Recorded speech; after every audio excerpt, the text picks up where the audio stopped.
And we begin with skipped frames, apparently. That's wonderful. Okay, so back at it again. Last we left off, the party has journeyed across the desert, or at least part of it, into from Ether all the way to the desert capital, or what was the reclamation of the desert capital of Sanctuary. There, a small information gathering campaign took place as Kess discovered a couple of points of interest in their search for the lost city of Ekle. Uh, these findings were corroborated by several others of the party who have, in their own investigations, gathered various other bits of information. Uh, the next morning, they moved on to the Iron Terrace, the essentially the craftsman and military quarter of Sanctuary, to the humble abode of a Sir Robert Ross, an old retired paladin with a penchant for landscape paintings. The party has purchased a guide, in essence, to one of his landscapes, which would hopefully lead them to the entrance that he once saw on his way back from campaign. Uh, Kess had started his foray into the world of fine art, uh, purchasing and taking with him a replica, a sturdier version of this painting, of this basically map panel, essentially, and had also purchased the original, which he kept in a case in Sir Ross's studio for safekeeping to pick up when he decides his time in the city is over. And that is where we pick up. You had left the home of Sir Ross with the uh, I want to say the loose plan of trying to get an audience with the prince of the city for more information. But that is where we shall turn things over to you, fine gentlemen. Kess will go ahead and nudge Opie real quick and be like, "Hey, do you think we could pay Bob or Sir Ross to go ahead and paint a picture of you mounted on Timothy I with mean, your war flag? I don't really want that, but I suppose we could. Be pretty cool." I guess. I don't. I mean, maybe in my study someday, but maybe.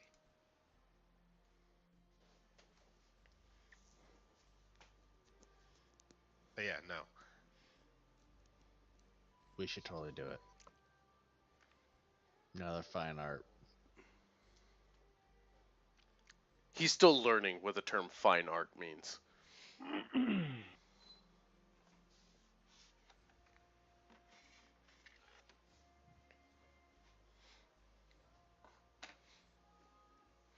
Well, what is everyone else up to? We're all running to the prince. Yes. Yes. Uh, thought that was the plan. No, All I'm not. right. I'm not. I'm not going to completely railroad you there. It is up to you, after all. All right. Eh, So what do we know? We have a painting that would help guide us to where the city is, if we can match landmarks on the painting, which is pretty good. mm-hmm. Um, the We same painting was looked at by a group of people that got sent off by the prince, never returned. and well, they haven't returned yet, or they never returned. I think it's been a month, right? Something like that. So we could talk to the prince and find out more about that expedition, or forego talking to the prince. That way he doesn't know that we're going on this said expedition. Though we may miss out on valuable information And gold. and gold. I mean, if he's so keen on finding out where it is, why not see if we can't get something out of it? Works for me. I mean, we can find it, do what we need to do there, and then, you can have the leftovers.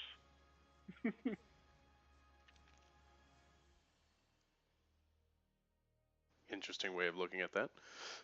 Never do anything for free. All I'm saying is, we're doing this as a favor to Rawl, but hey, if we can get paid while we're at it, where's the harm in that? Exactly. I'm just gonna say this line of thought sounds really familiar for some reason. We could all buy, monocles or something Sweet with monocles. with some of the gold pieces. All by I guess. monocles to wear when we go to discuss business matters. Just completely overdressed. It doesn't matter where you're at. Go to Well, the guys, pub, should wear we a monocle. go see the prince? Yeah. I don't see the harm in it. We charge. Oh, jeez. Charging, huh? All right. I've got the Fine, we coconuts. pirouette. Pirouette. Opie does a pirouette.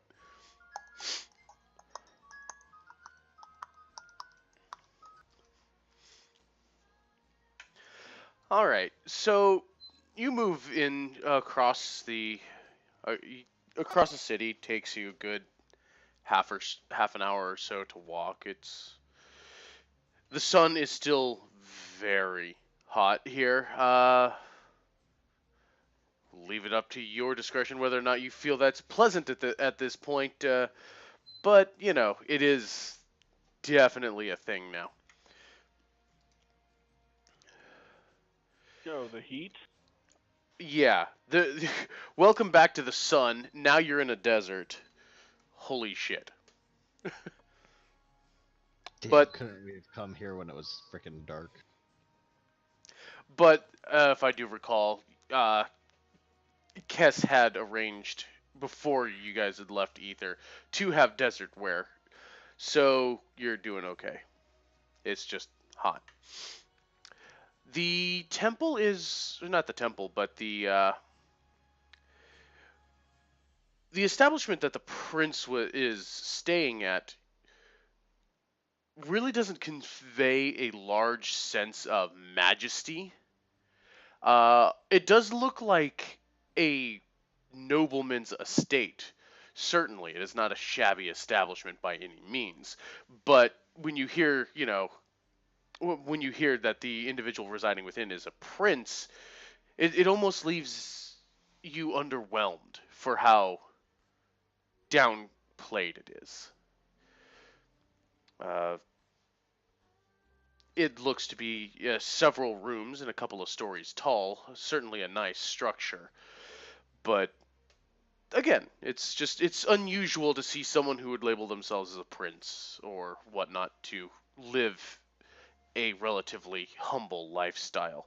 Uh, you are stopped at the gate by a pair of sun guard.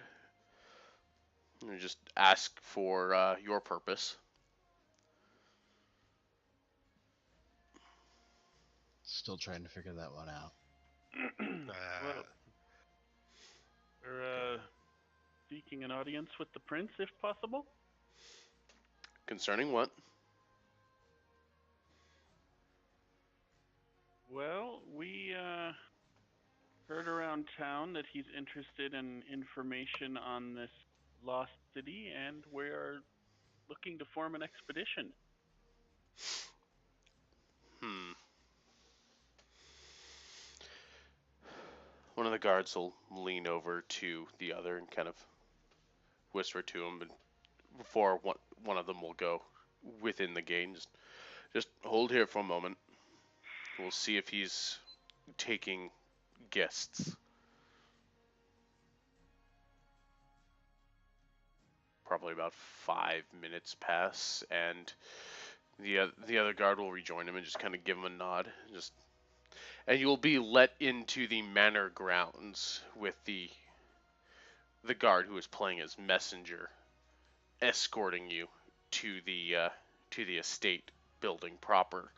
Um, beyond the wall here, because there's a lot of vista. Because these terraces are a lot of hard pan, still very arid, very dry, with their scattered little parks and planters and palm fronds and the irrigation work here. But within the walls, this is where some of the looks of prestige are.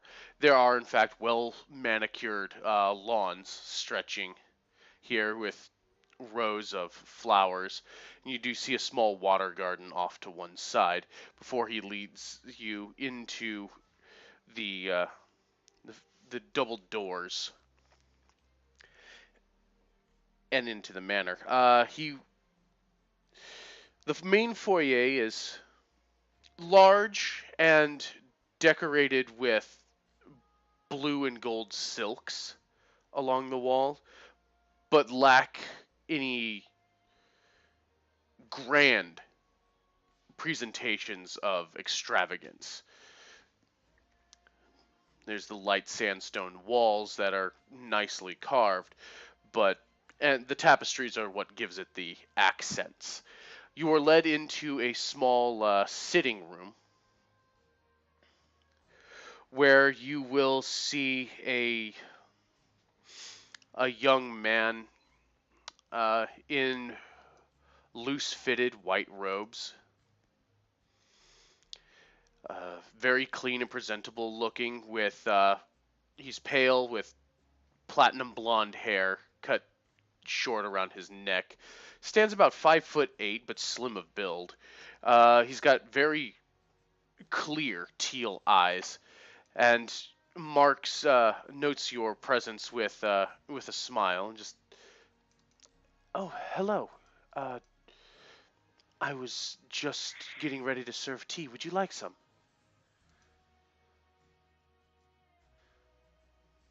Tea sounds delicious. That sounds great. Hi, I'm Opie. Oh, hello, Opie. My name is Nirali Ninya. Please, you may call me Lee. Here, and he'll sit you down with a very aromatic, like a Darjeeling tea that he pours out for all of you, and also has a small plate of biscuits that he had prepared. Yay! Ian Crumpet. Yeah, it's tea time around here, motherfuckers. So that confirms he is the prince. Yes, very dressed down, humble, and it almost looks like his robes are priestly in nature, as he sits in a small plushed chair where there's a couple of couches scattered around for the rest of you to rest yourselves in. Uh, well, Opie, who are your companions? Oh, well, that one over there, that's Aaron Deer. He's a druid. We've got Kess, my friend. He's a sandwich addict, and then there's Simon. Um, he's a good guy. And oh, Rawl, yeah, oh, there he is. Um, Rawl is he's weird. I like him though. Hi. Raul just raises his hands. Yeah, he's weird. Lee will kind of give each of you a nod in turn.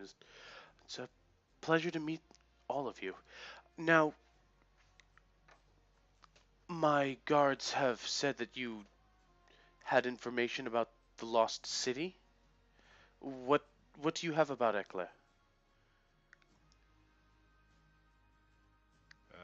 I didn't we take any of those paintings with me, did I? I've got the desert war desertified one.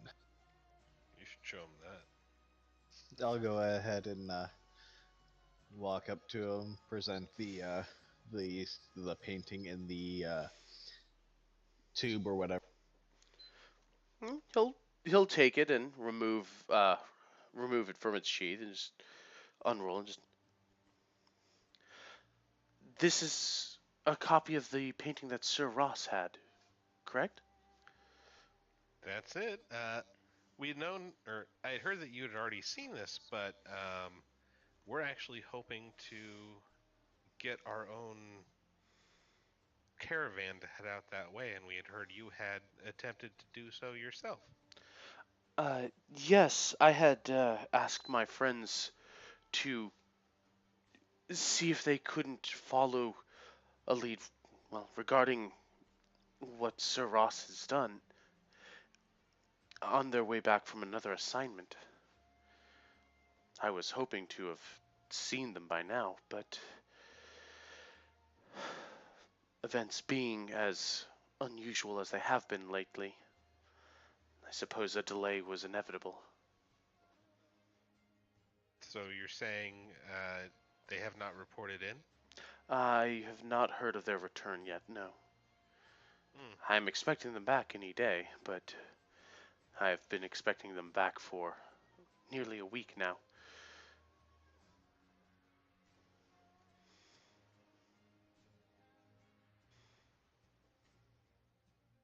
Hmm. I don't suppose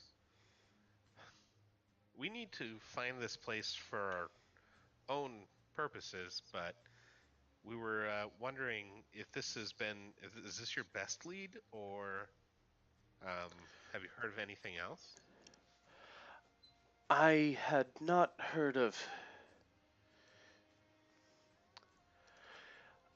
Well, I have not heard of anything that I could put stock into.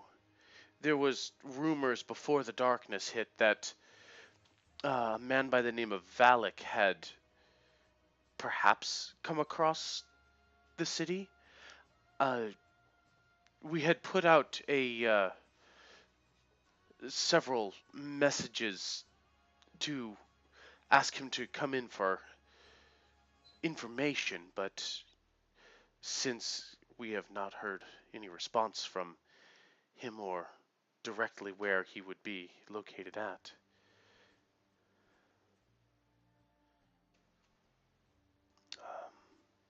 The last I hear is that, well, hold on just a moment. He'll rise from his seat and go over to a writing desk and kind of pull out a couple of slips of paper and just. These were the last two men that we thought were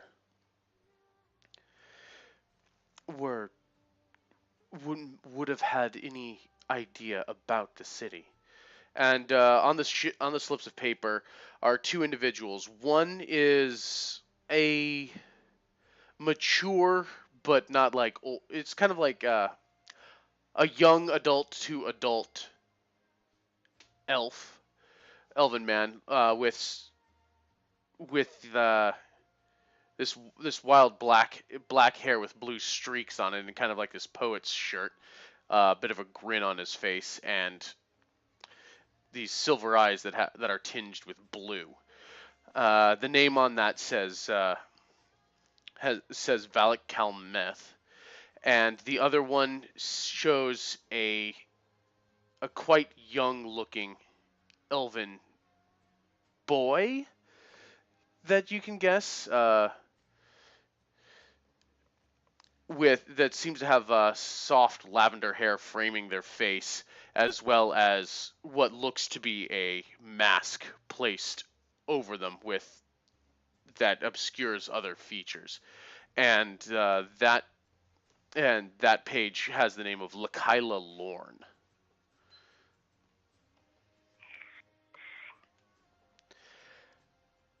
Now, we had, when we were still in uh, when we were still in the Desert Keep, we had information that these two might have known something about the city, but we had not been able to contact them, and that was even then a couple of months before this darkness hit. So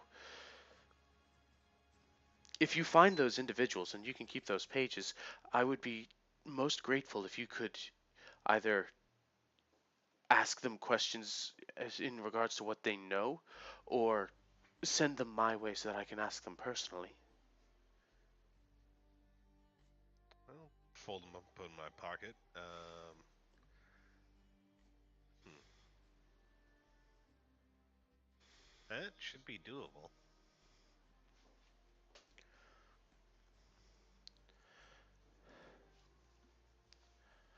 I'm sorry I don't have too much more information. I just knew who was independently asking questions before I was able to get any information or ask my questions.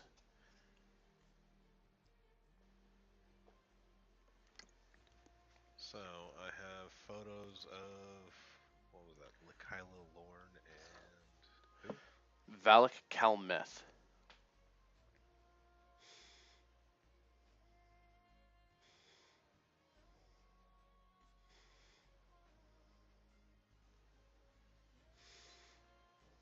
And are these two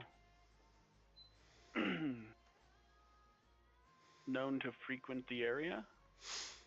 I had seen them, well, associates of mine had seen them uh, in the Desert Keep, and not since. But I don't think that they could have gotten too far. There aren't very many places around here that are exactly habitable locations. I know up to the north we have Ninya itself, and in another direction northwardly we have Sentinel. Then there's that new community that I've been hearing about in the near the mountains, but I hadn't exactly had the resources to send out my own inquiries, and there's not been a lot of external trade happening yet lately. Are you talking about Ember? I Some guess. something like that. Sounds about right.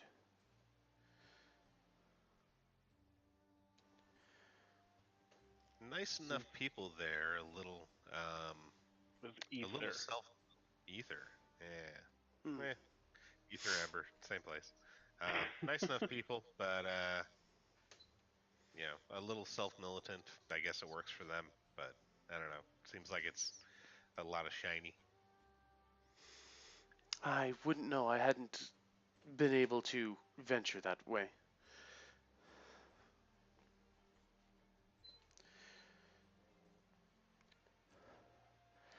But you say that you're looking for Ekla.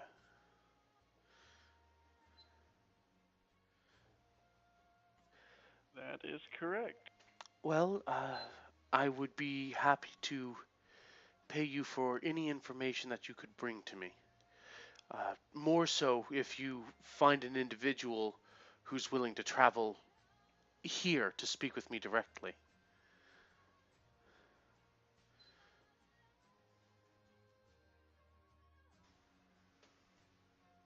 Hmm.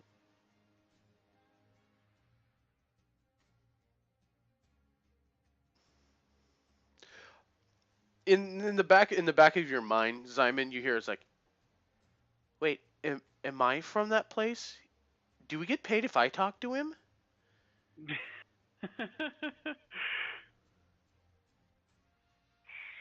Do it, roll. Kind of mind meld it. back. I don't think so. I mean, I think it's got to be someone who could lead him there, probably. Oh, well, that would make sense. Eh. We could possibly lead him there. Possibly. Check your brain.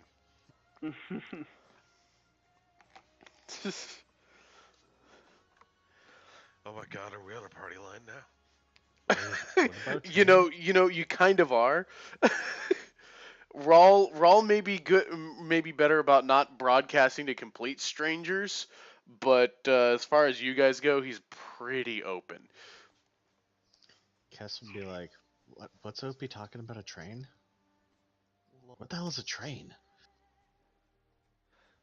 Um, a series of moving boxes. I remember hearing about it. Let's go hijack a train. Actually, that's a dumb thing to hijack. Come on. Where's it going? You know where it's going. Come on. They'll never see it coming. That's the beauty of the plan. No one would be dumb enough to hijack a train. That's why you hijack a train. Like, I Pull the could see that train working over! even after Pull it's it over five now! times. Goes from here to here to down there. Fucking brilliant. What are they gonna do? Pull it over? Pull over the train. Opie looked nearly. Well, yeah, we could definitely do that. Did the did you send the people that you're gonna have check it out any extra info or anything that you think we should look out for on the way? Like, we're not too familiar with the surrounding landscape, so if you could give us maybe a good general direction to go look to find these things, that might help a little bit. Well, I can show you. Uh, I could show you the directions of Sentinel, where they in the line they were going to be using to get there.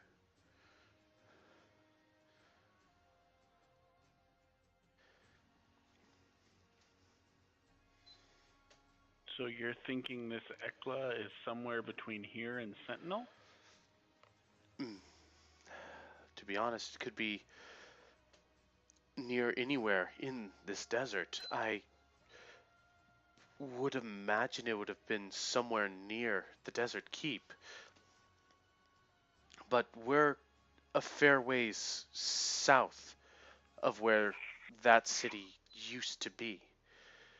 So maybe I've heard that it was to the east of, or not, no, to the west of the desert keep, but I'm not entirely certain of. I mean, that could be a lot of different places. Quick question: in Ross's painting, were there um, any mountains or like big terrain signifiers, landmarks that might be familiar?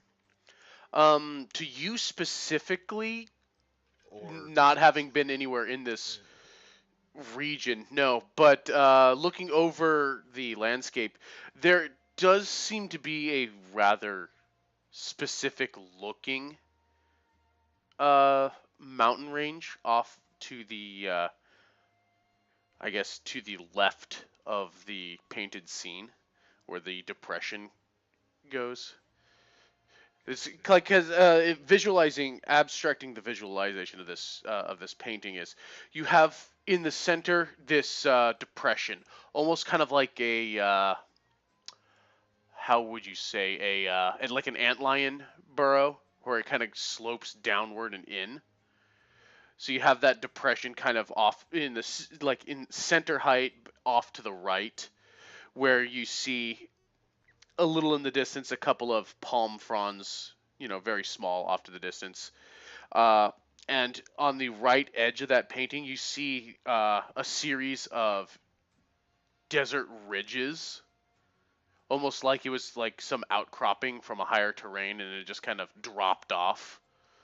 But it does have a rather uh, unique looking formation. It almost looks like it's kind of like a hand with outstretched fingers. gotcha. I'll point these out to Nearly and say, did any of these look familiar to you as far as like landscape features, or have you talked to the Cartographers Guild about it? I had I had spoken with them. Um, their numbers are few currently, and they are trying to establish themselves. They had a lot of pull towards the south. As I'm to understand, a lot of geography has shifted. A new channel has opened up in the middle of the desert, and the few that are there have gone to investigate a certainty rather this than Sir Ross's paintings. I'm I'm trying to delegate our resources as best we can, but until I have proof of the existence, the cartographers are nice individuals, but they're not certain explorers, and I don't have the manpower to send out the Sun Guard as far as escorts for them. Well, I mean, so We're able bodies. we are able bodies, but this kind of lets me think. They have no clue or idea which direction this might be in. Uh, So, it's did we get a direction from Sir Ross? Sorry. um the vague directions are pretty well in line of what Nearly is telling you, though Lee not having been out in that direction is less certain. Seems like he's operating on basically the word of others rather than direct experience or a formal report. But from what he's telling you is that Sir Ross has got uh, a pretty good interpretation of where it's going. Roughly from where you're at in Sanctuary, kind of almost to follow up this channel. And I really wish that my weatherman shtick right now translates to you currently. But you kind of follow up to the northwest a little bit of this river, and then you break off. Yeah, it's off in that section. That continues to go up and around, and at a certain point, like 2 days up, you break off in more of a northeastern direction according to your map, and you follow. At that point, you'll start to see the formations like in the background of the painting, like that are represented on the top, and you should be able to find your way to there. Gotcha. Okay. Well, I mean, if that's all the information you can really give us at this time, that's totally fine. If we do happen to find the city or anyone who can speak about it, or this Lakila or Vakith, what was Valak, I believe his name was. Valak? If we manage to find them, we'll definitely let you know. Of course, and I will make sure you're paid for any assistance that you provide.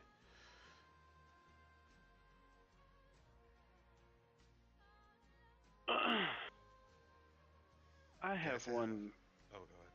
I have one kind of unrelated question.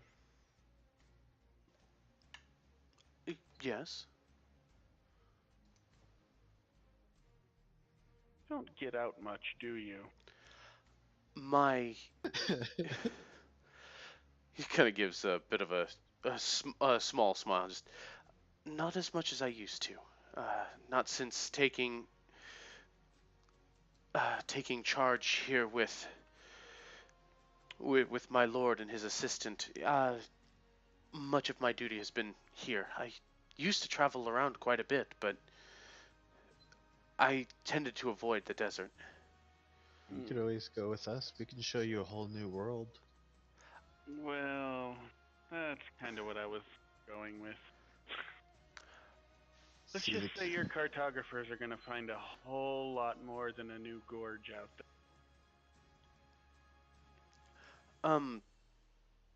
How do you mean?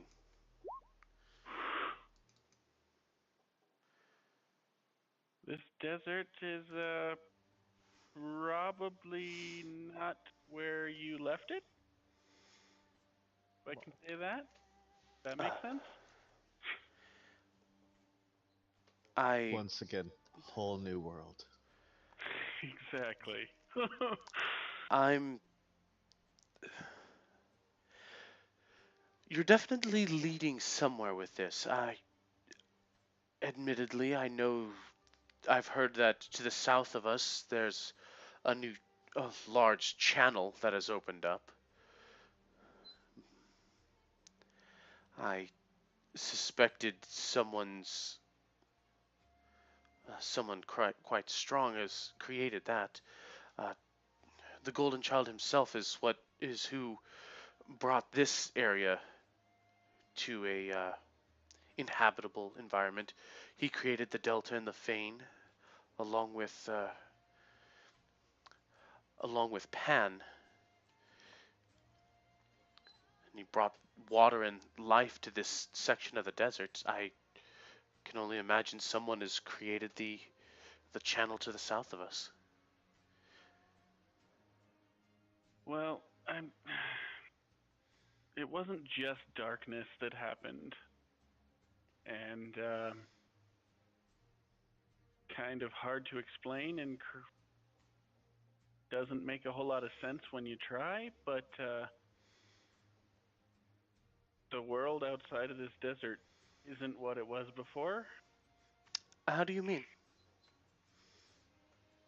I mean, you're on a different world. A different world, you say? I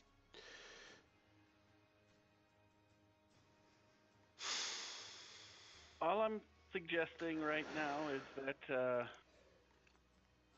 if you can spare the resources, it may be worth sending some dignitaries out to reconnect with the world outside of this desert, because it's definitely different than you remember. I will take that under advisement, Simon. Thank you. He seems to have this kind of confused, almost worried look, like there's something that he hadn't that he's like, now that you've brought something like this, his mind is, the gears are starting to really kind of spin in overdrive, trying to, like, what have I been missing? What has actually happened here? Yeah, he was just talking about like this new gorge to the south and all these people that may or may not be in the desert, and it's like, you really have no idea what's going on out there, do Mm. you? He's been busy. He's been busy focusing here, and then shit's been happening.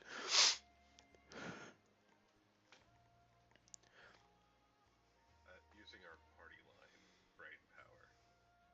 Opie will put his fingers up to his head and stare deeply at Simon. Should we tell him about the convergence, like long style? Do you think we got time for that? Yeah, I mean, if you want to.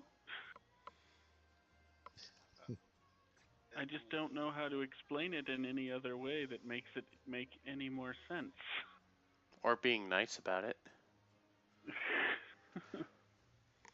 So, if we were to sum up a long conversation, Opie would show him the new map and explain at least the high level understanding of things that he has.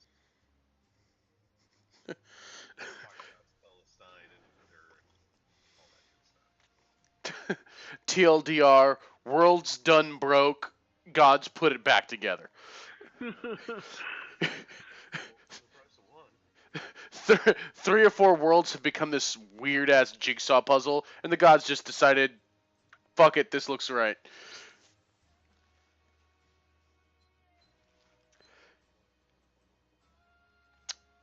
Over the course of this, Lee seems to take it pretty well, as far as you can tell. He's not flipping completely out. At one point, he does have a man in darker set robes kind of come out with a book in his hand, and you see him kind of lift a small arcane like wireframe of the immediate surrounding area and put it into his book. It looks like he took a copy of the desert region uh, that you're in. It looks to be the continent right below where you guys are at, including Ether and what is known as the Totalan mountain range, as just kind of a base of what his immediate surroundings are looking at. And he orders the man to start, pulling back from go find the cartographers, bring them back up here, and basically through this, he's calling them to regroup and start working on plans for God even knows what. Because the map you have doesn't show a bunch of cities; it shows like capital points, but doesn't show like individual smaller cities. Like you'll have, the map has Ether on it. It has Sanctuary. It has Totalan that's in the mountain range. Down in the center of this larger desert area, it has a place called Symaxis. Uh, and a couple other points scattered across the map, but it looks like Lee has refocused an effort in here and is just less stressed out about the fact that the world done blewed up, because obviously we're all still here. He will mention that if this is indeed the case, it's understandable why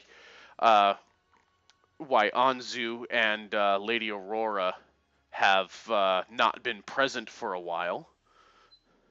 If they were busy, reconstructing existence. Like, they could have missed the boat. I mean, I doubt it. That would be fucked up. Um, or they could be on what might be the other side of the planet right now. I would suspect that the latter is more true. The Golden Child's light has not left me. As he will kind of raise his hand, and a small, softly glowing orb will kind of form in his palm. He is still with us, so his power remains.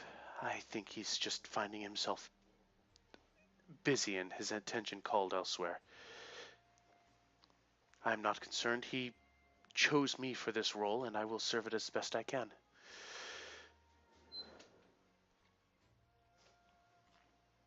And it is again. You do notice that he'll pull from beneath his robe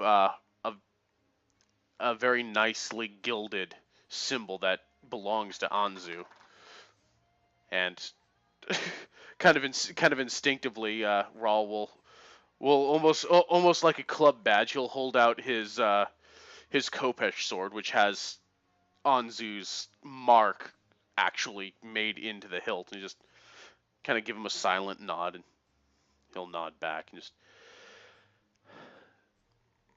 Well, at the very least, you've put my mind at ease as to where my lord has had his attentions drawn to. So for that I do thank you. Yeah, it just kind of seemed like you may not have known, and I figured that might be good information to have. I greatly appreciate you letting me know. This is things are a lot more complicated than they were an hour ago. But it is a lot better to have a broad sense of what is going on.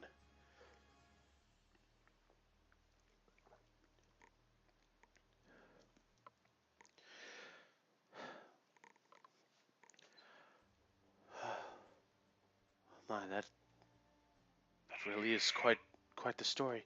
It's just Lee will again just almost like 100 yards stare, just taking a sip of his tea, just kind of like still you can see that he's still processing this, but keeping decorum about him.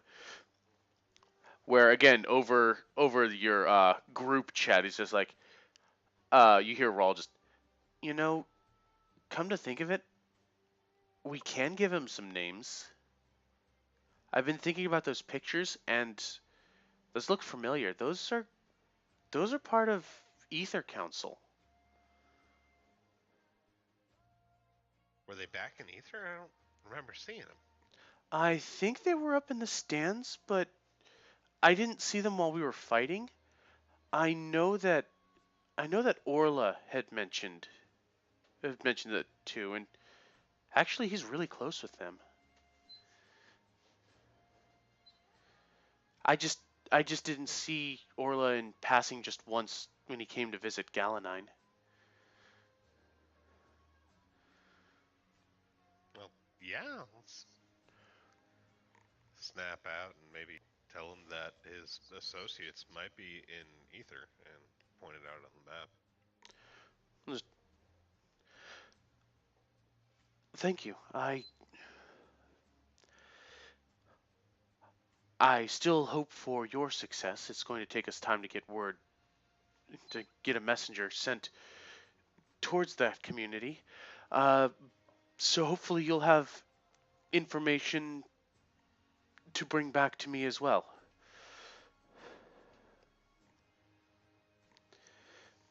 We can only hope. Yes. Lee will call in an attendant and have them give out to you 100 gold for the information that you've given him so far. 25 goldie. Oh wait, no, wait. Rawl doesn't care for money. Oh. What does he even do with it? He doesn't. No, I mean 20. We gotta. Timothy gets a cut too. Timothy does not get a cut. He's your pack mule. You mean valuable member of the team? Pack mule.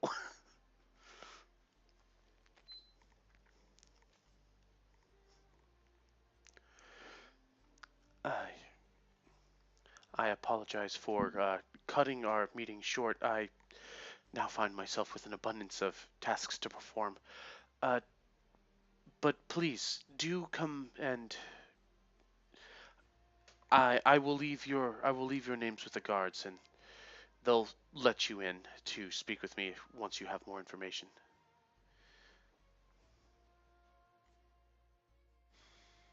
Yay. I wish you luck and speed. You as well.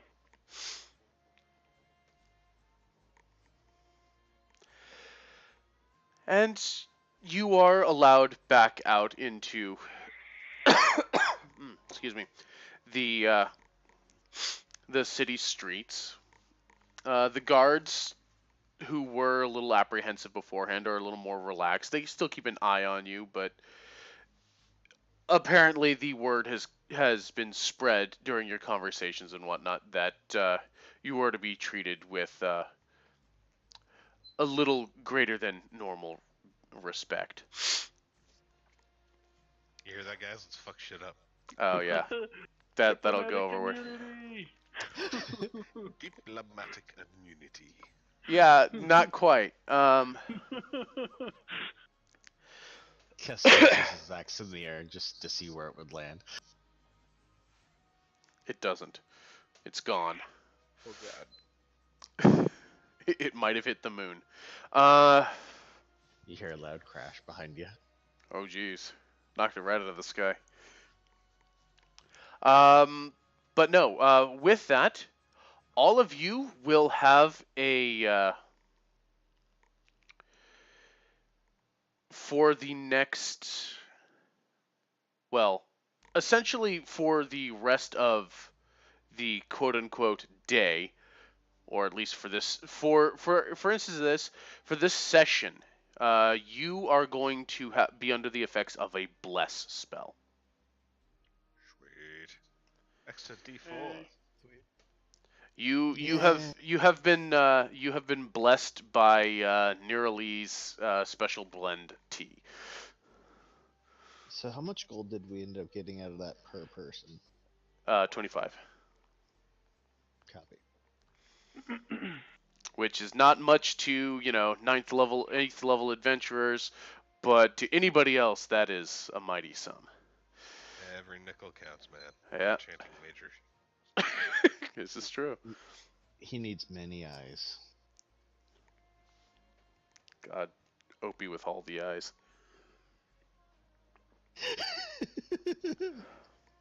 God damn it, Opie. Oh, geez, what is even? Do I even want to know? No. No, you're good. Oh God, what the fuck, Shia LaBeouf? Oh, that man is a meme now. Okay, Yes, he is. Agreed. so back out on the streets. Well, that went well. Yeah. Seems like people really pay money for looking at your map. Well, I mean, those things are a pain, to make. Like, you got pretty detail-eyed people wandering the Earth to make accurate ones. I always just remembered the corridors that we had to go running down. It's a lot. I guess map making is a lot less complicated when you live in a cave system. Yep. Eh. It's nice up here too. So where are we going? Well, sounds like we're going northeast. We're going to follow the river up for about 2 days and pretender to the throne. Follow the river up for about 2 days and then head a bit northeast, and hopefully something in this painting's going to match up. And that'll get us to the city, it sounds like. What time of day is it now? It's probably just a little past noon. In that case, I suggest maybe we find somewhere to pass the time in the town for a while and avoid heading out into the desert in the midday sun. Works for me. Yeah, I guess How so. cold does it get at night, though? It gets kind of chilly, but then again, it's easier to guard against the cold. Guys, I know exactly where the city is. X marks the spot. We have a fucking treasure map. Top left. Good job. You found it. The problem is that they were really overshooting it.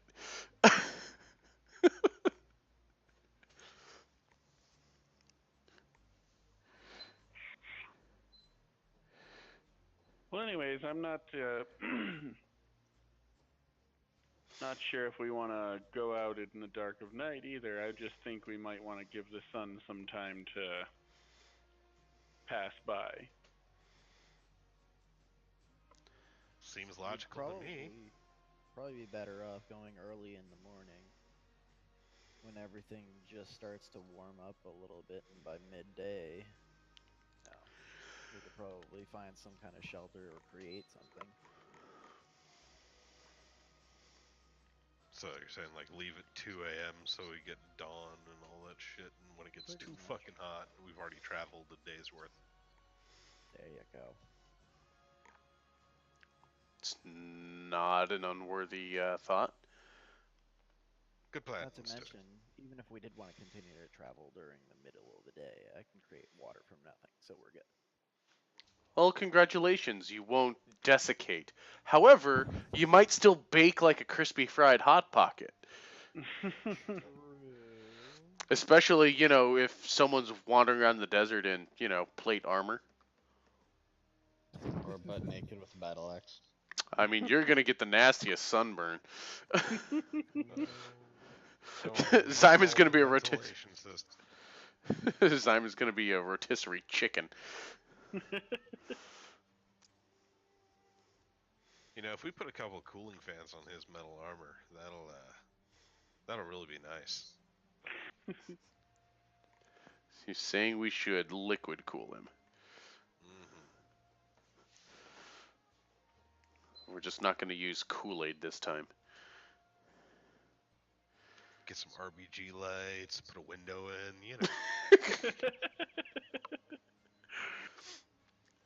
Make him drink that isotope dye so that all his veins are pulsing different colors. Yes, please. Oh God. Because I just don't need a game. I need a Raven game. So Ken, unrelated to this, I got a new character concept for a Warforged character I'd like to play. Oh, yeah. It's gonna be made out of plexiglass and strobe lights.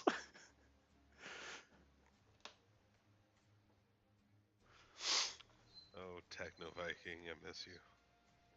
Technomancer. Really? Was that something he did?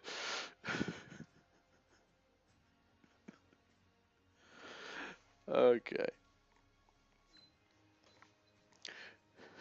Shout out to all the immensely more popular D&D podcasts than us.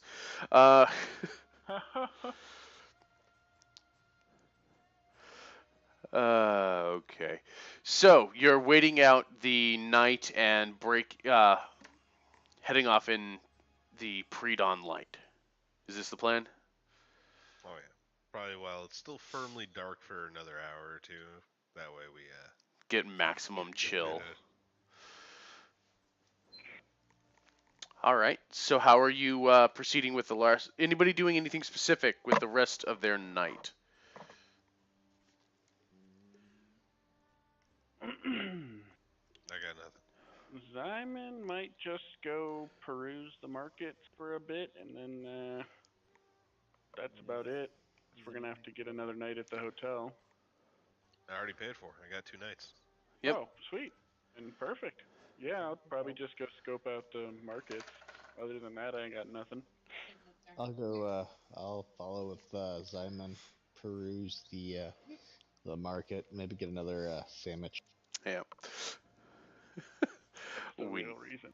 That's always the reason. What kind of shops are open? Well, at night, practically all of them. The night is where this town really comes to life. Sweet. Any shops with maybe magical items and other shit that might be interesting? Nothing specifically as a magic emporium, though there are various armorers and, oddities and things thrown around in a massive bazaar. What is the sort of thing that you're looking for is more the question to be asked.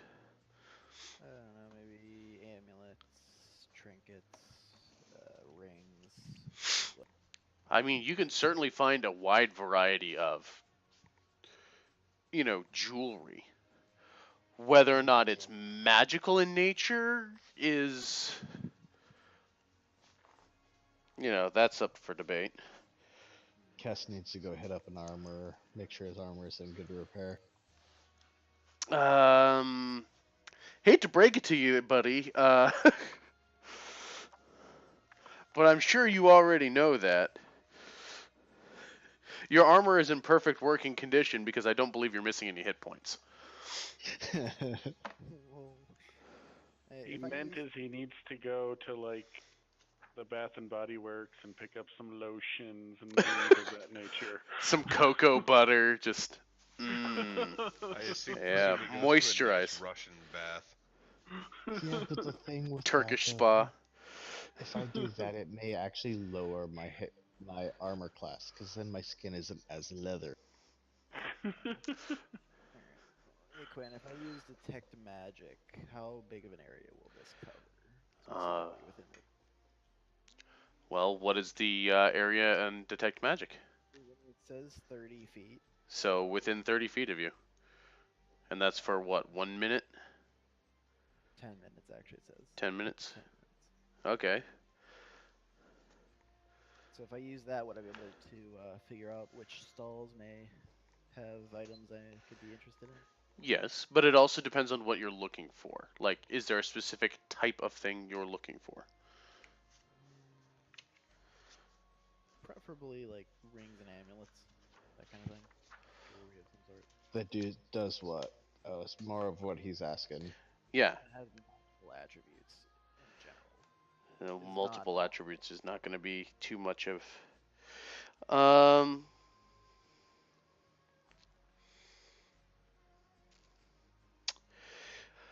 Oh, let's see here. Go and give me investigation. And we'll say you can hit it up with advantage because you are looking with. Well, all right then. Oh, that will do. Yes, you do find a couple of uh things that are glowing before your sight catches out. Let's see here. You find You do find a ring that, on questioning the individual, does give. It confers a bit of protection. I. You are. Let me bring up the specifics of it here. Basically, yeah. He'll show you a ring that. Yeah, that wearing this will make you more resilient to, you know, taking being hit with things. There's a ring of protection here for you. There, Ooh. that is on sale. Uh, there is also a necklace with a golden necklace with a heart charm on it. It says that this will help you from contracting diseases. Um, Hey, with that, you can go ahead and hit up the pubs for all the ladies. Oh, I know, right? But I'm a All the druid. I can brothels, already all hear of them. all the bro. Just saying, as a paladin, disease immunity is a class feature. Uh, Druid. Disease curing spells. GG. eh, But you get that necklace and you won't get the diseases in the first place. this is Yeah, true. but I can just recharge the spell later. Um,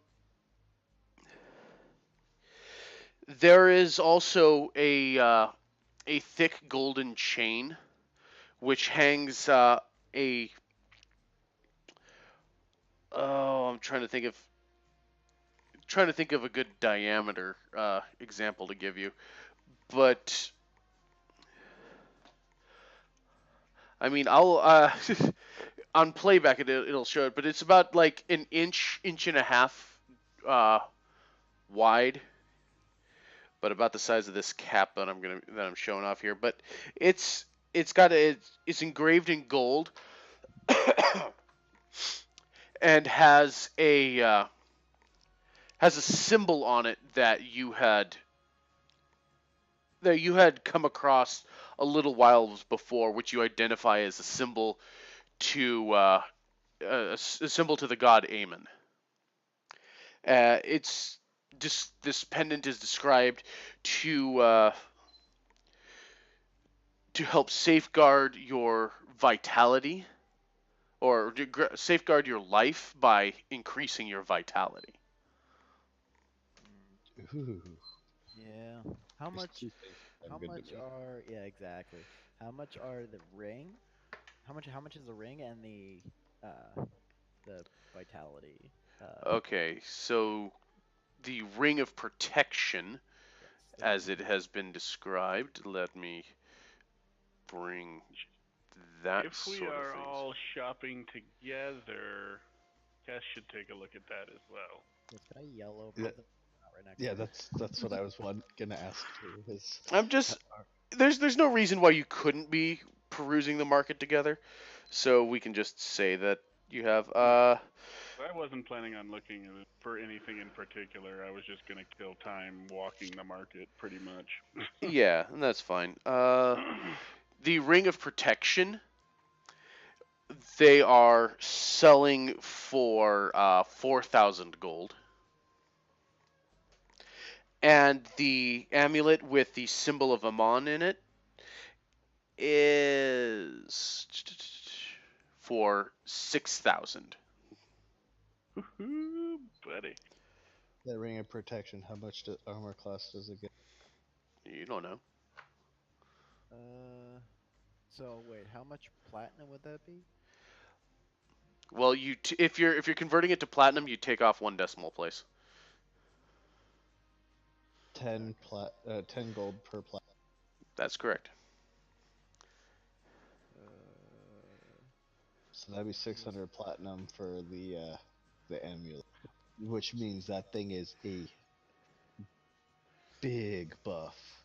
yeah, which means that thing is also extremely expensive to the point that I can't even freaking afford it. I'm That's how Yeah, much that. you got some expensive stuff that you found here because you rolled well. that amulet is a level. I would call it a third tier, if I remember right, because the monetary increments, if I remember right. It is considered a rare item.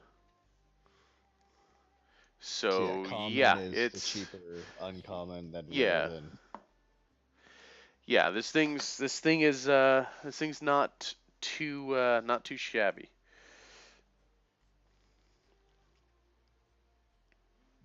It's nice, but unfortunately we can't afford it. How Yeah. does the how's the guy looks at selling? How does the guy look? He looks like a businessman. A little bit rotund. He's draped in. He's given Mr. T a run for his money with the amount of bling he's got on. He's got gold in his teeth. His Does teeth he look. look His like a teeth look. betting man?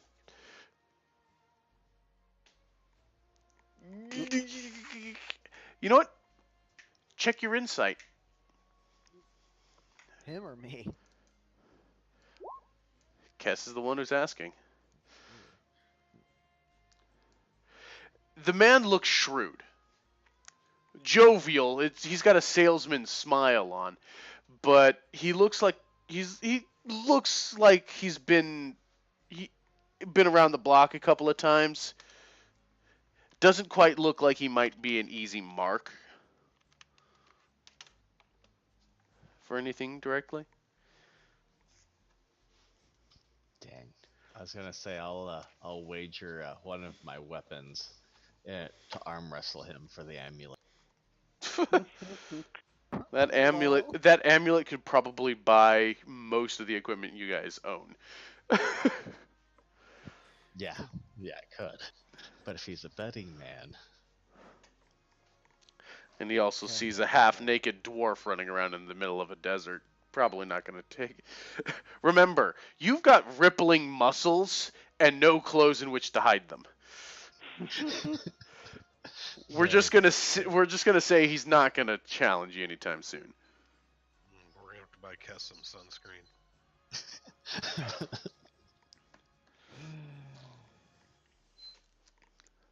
Hey, would he be able to hold that thing for when we come back? He will gleefully hold it for you until someone comes to buy it. Until someone can afford it.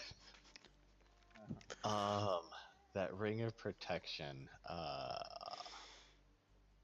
That's what we were Is there talking any about. way that I'd be able to tell anything on it?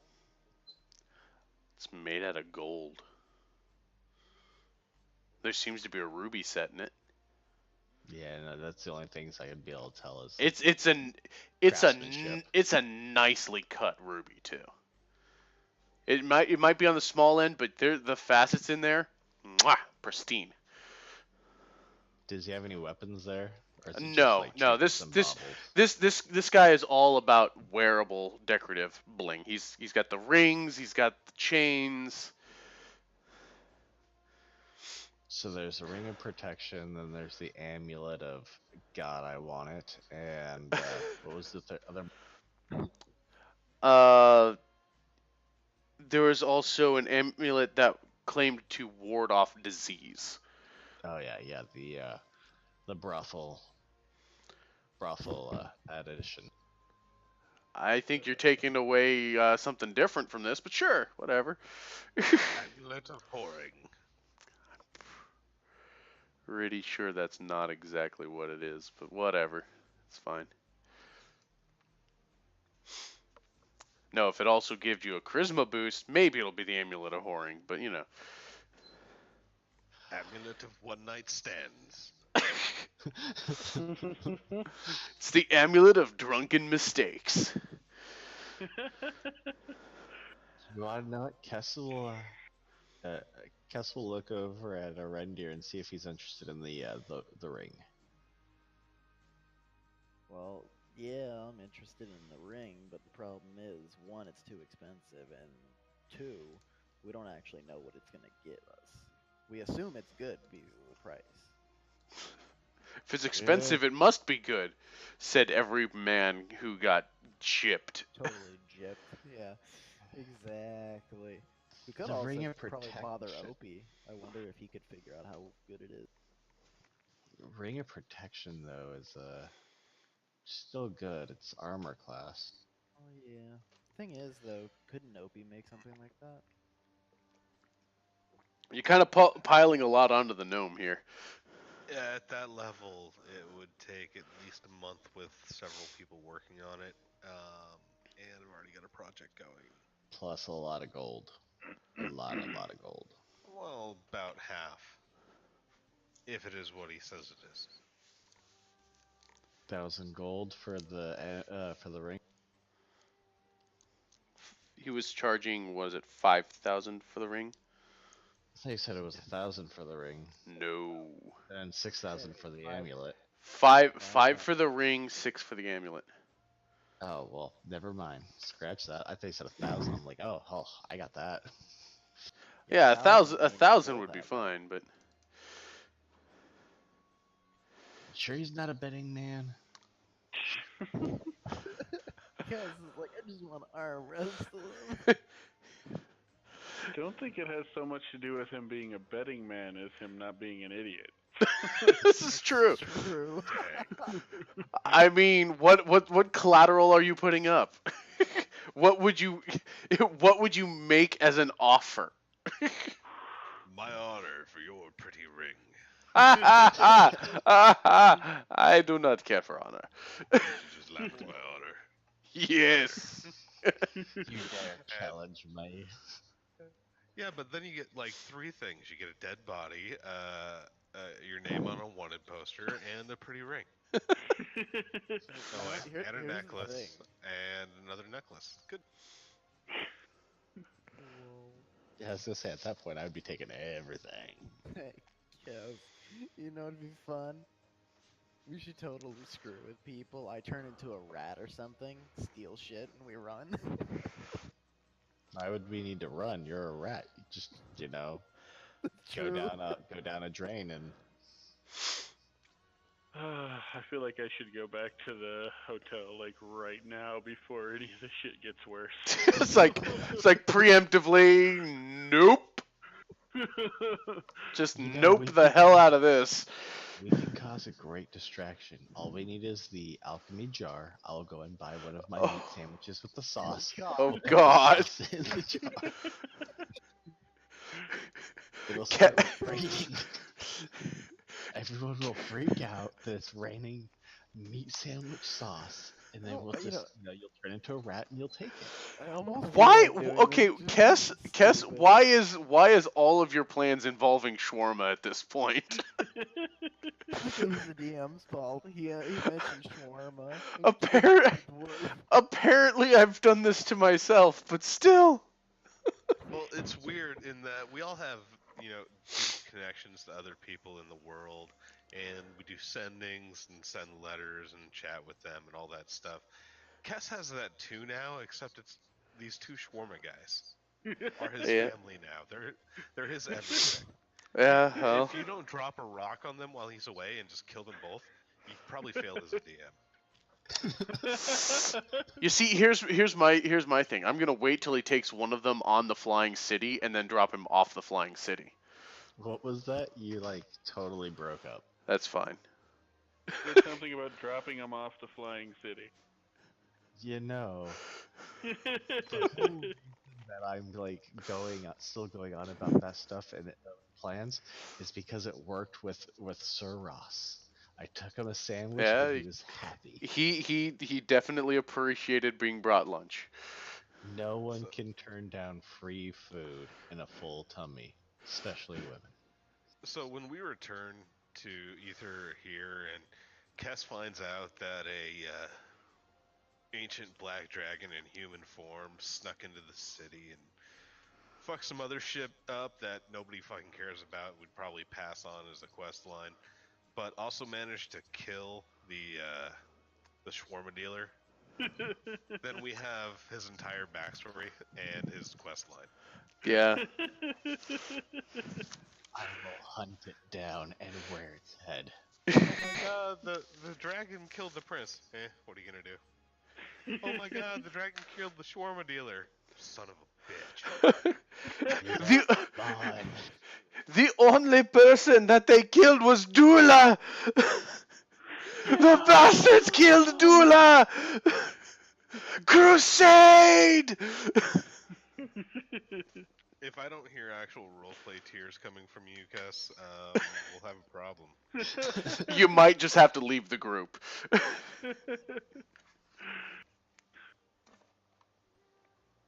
But you have to admit that would be a damn good distraction. I mean, all I'm saying is some players build backstory into their characters, whereas others build their character along the way. It's not necessarily wrong. Okay, so you've done your shopping. You've seen some things that are terribly out of your price range. I'm gonna go get me a sandwich. You did that before you went shopping, but sure. Dula is more than happy to see you come about again. I should transform into an owl. And just Why? take it. Oh, yeah. I think Kess might actually fight you from trying to rob Dula at this point. What? They're on about sandwiches now. You've just expressed a desire to steal from the shawarma guy. Oh, Just immediately that angry, steely glare turns to you. You dare, boy! yeah, just turn into an owl. Because guess what? Flyby OP. No provoke. No provoke. Someone's been looking at the monster manual. GG. Flyby.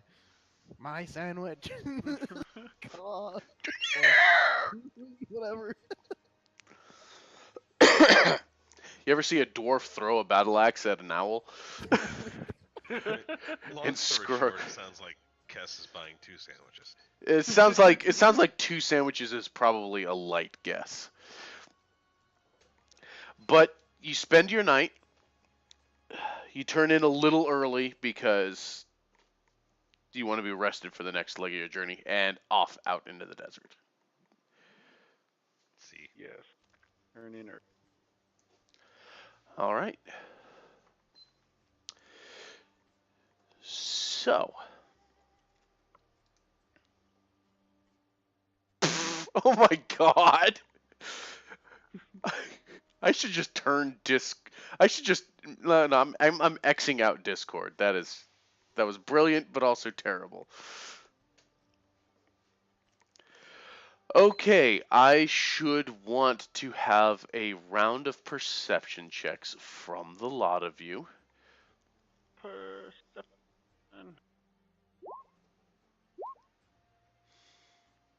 Damn. Gus thought his sandwiches were in trouble.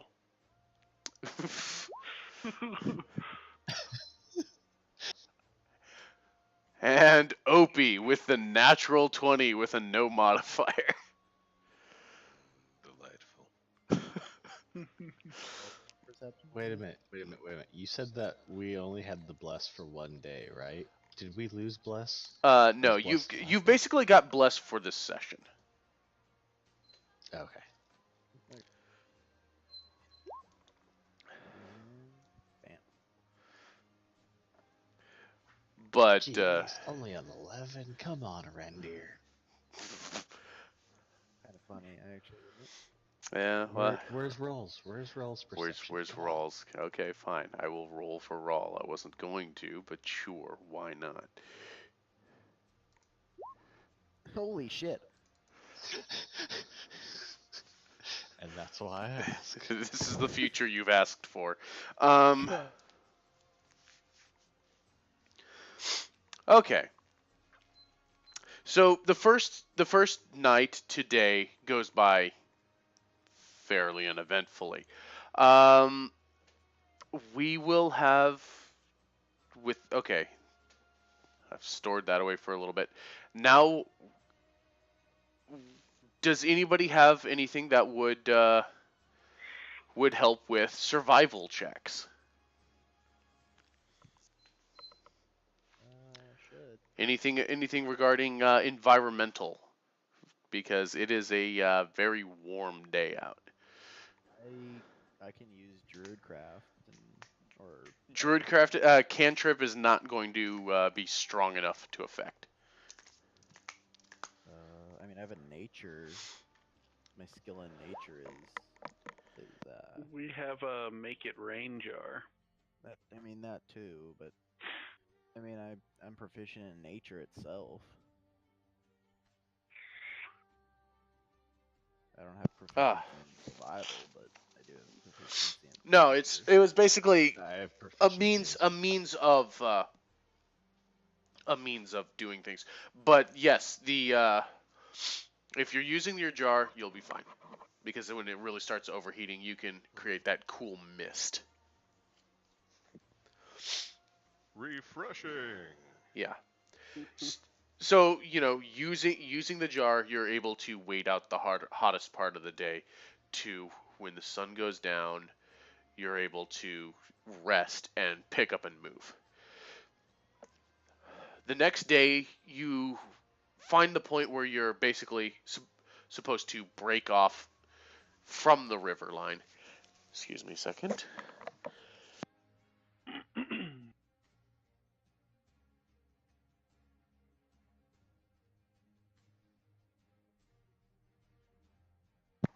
I would really like to stop draining from my skull, but whatever. So yes, you break away from the river and you start heading from these rolling dunes into a little more hard-packed area. Whereas the first to notice them, the first to notice is Opie and Rawl with Kess shortly in behind. Is there's vibrations. There vibrations in the ground that's just kind of like suddenly cracked up, and then over the distance here, you see this giant thing out in the desert reeling up. It's this cylinder of purple flesh and teeth, and it seems to be gnashing down at something. God, Oh shit! Fuck. not one of those things. It looks engaged. Is what you're saying? It looks like it's very unhappy with something. You do see an arrow go flying out into the distance and a bolt of energy kind of scaling past it. So whatever it is, yes, it is in combat. with something. Kill them both. So coming up onto this scene here, with this ravine, you see this mammoth purple worm being engaged at by this man in dark leathers who's standing on the ground near it, and then on a ridge there is an elven man clad in green, and they're engaged with this creature. You also see that as you're kind of approaching in, several smaller worms burrow out from the ground and are starting to kind of advance on the targets. Oh I would God.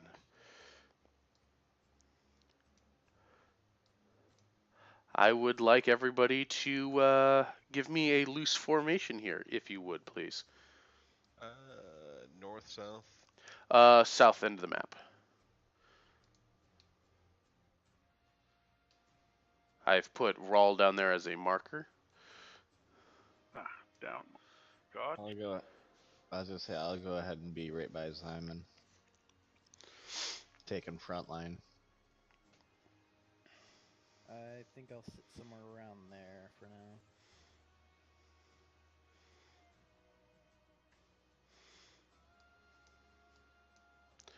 Okay, so Kess, you can drag yourself out.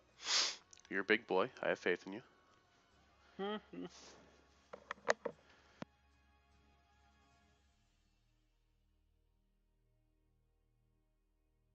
For some reason, it still won't let me drag myself out. There you go. You're out. Thank you. I don't understand why. Go Jaeger pilot.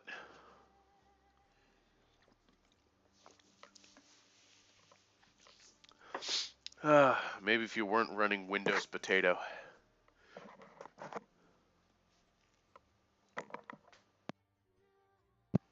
Okay. Initiative suckers. Yeah, it's give me a second to bring that up, but it is going to be blood pressure checks.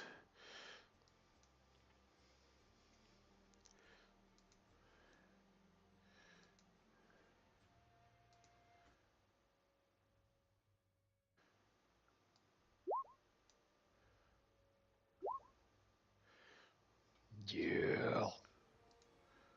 Holy crap, I haven't seen a good initiative from myself since freaking before the tournament.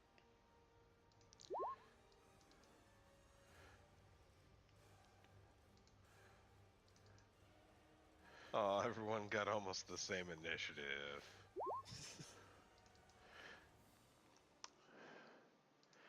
How dare. How absolute dare. Oh, I gotta roll 2 of them. Huh. Yes, you do.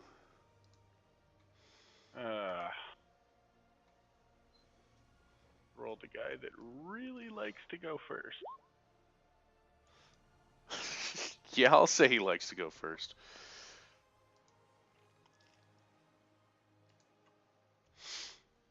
Okay. And I need to do these buddy boys.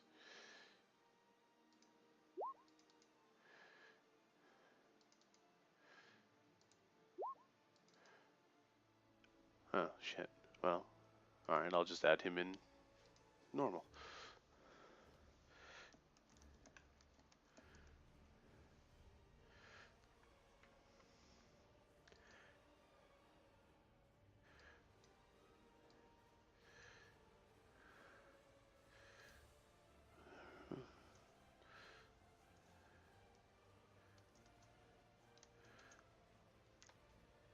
Okay. So, we start our conflict up with the individuals who are already engaged with this creature.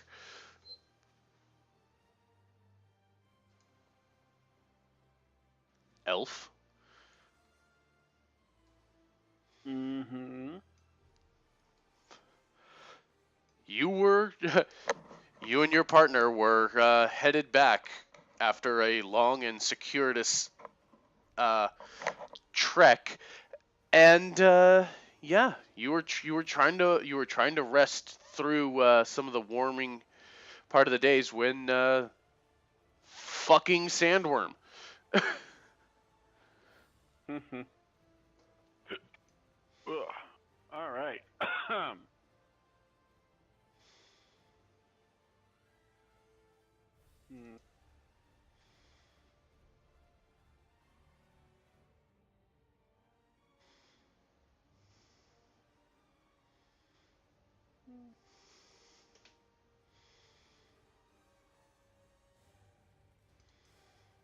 We'll go over there. And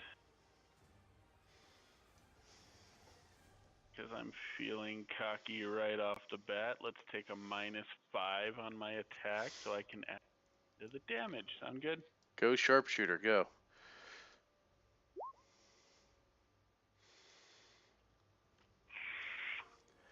All right, so that is not counting the 5, correct? No, it is not. Okay, so that is what, an 18? Mm-hmm. An 18 will just hit. Sweet. So then we can add 10 to that. That will be 10 added in. Go ahead and roll your extra dice. Yay, extra dice!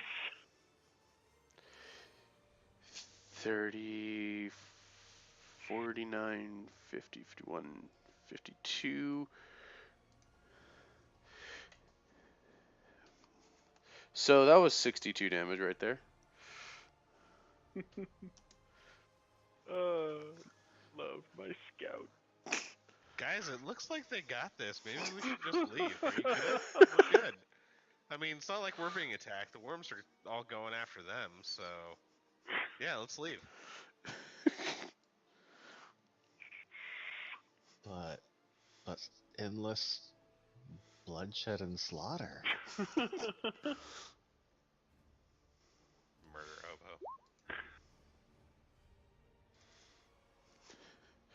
oboe.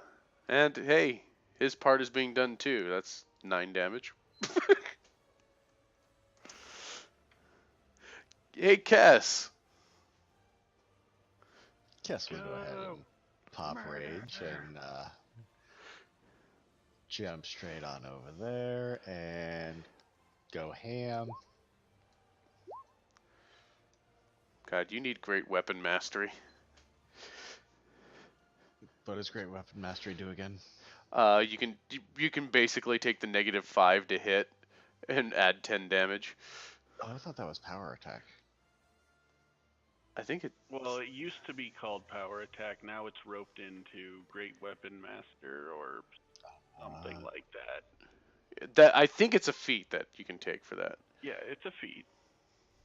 By now, I should be proficient with the Great Axe. Well, you are proficient with the Great Well. Axe. There should be a master at it, I should say. Well, it doesn't give you any extra bonuses, but yeah.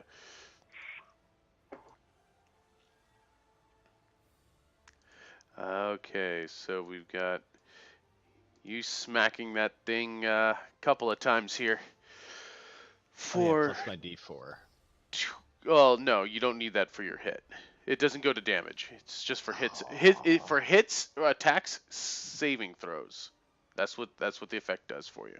Oh, okay. So Which with means you, we're with probably you, gonna need saving throws. maybe.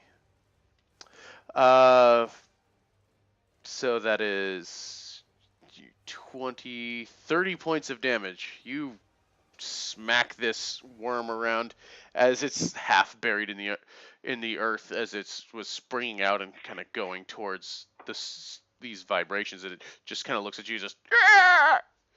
Hey, dude, this could. Screaming out to the guys, this could totally be a game. Let's see if we can hit them before they come out. Oh God. Oh. Proof that I need to go and redo all of my previous tokens to make for sure that they're saved as not all this shenaniganry. Remember, the tokens are not supposed to. If you're having generic tokens that you want to use for enemies, never select them to represent a specific token. Because when you subtract one health from one of them, it subtracts health from all of them. Cass hit them so hard they all felt it. Apparently so, but they're quickly recovering. Epic nut shot.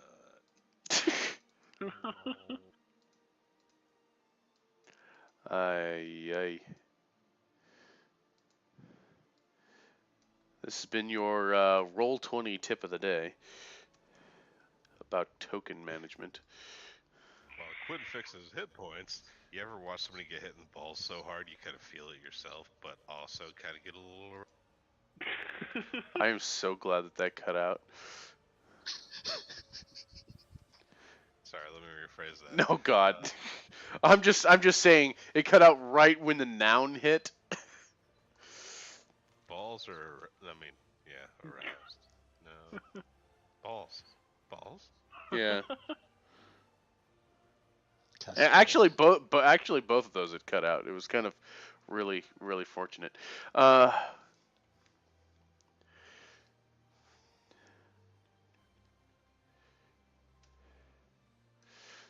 This Rawl will run into join Kess's attack.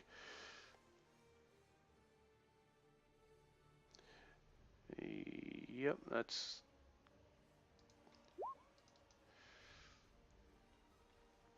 So he'll wallop this thing some more for you. And, yeah, that's 18, 21. It's looking pretty rough, but it's still kicking a bit. Arendir. I will go ahead and summon my direwolves with Conjure Animal. All right, go for it.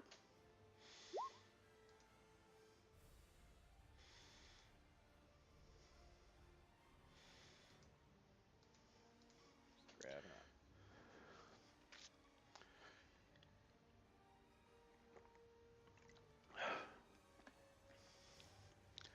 Because someone around here needs to give Rawl advantage. Seeing as how Kess fails at his job now. All right.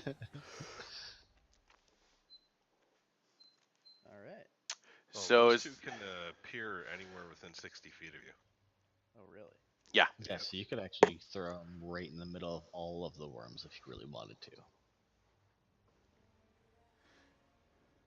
There we go. There you are. You need to give them their hit points, though. I wouldn't worry about their hit points. Sure? I'm pretty sure it's important, right? In other words, they're gonna get eaten first thing. They might. I don't know how many hit points that they have. As long as it's more than a rend a bear. A Renderbeer's got quite a few hit points. It's a Rendagecko we worry about. I thought a rend a bear didn't have that much health because I knocked him out of He has shit bear armor. form in one hit. Yeah, he has shit armor. All right. I know that. There you go. The wolves are ready. Okay, so you have wolves. And do those go immediately, or are they just on your next turn? Nah, they get an initiative. Okay, well, fuck that. They go on your initiative. Yeah, it's up to you, DM. We'll just have you do your... We're having... They do not... yeah, they don't have summoning sickness. So you can make wolf attacks. Alright, so you want me to wolf attack. Let's do it. Alright, the wolf next to Cass is going to use... Bite. The one attack that it has. Exactly.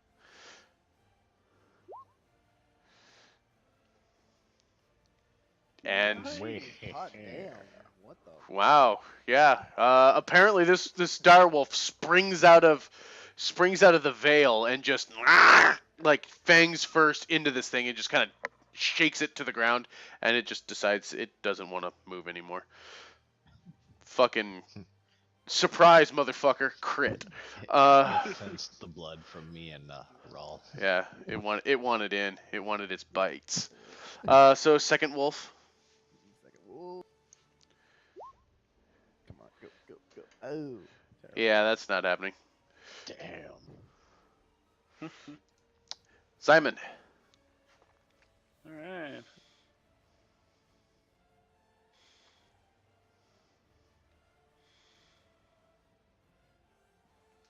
Okay. Cannot quite get all the way there. So.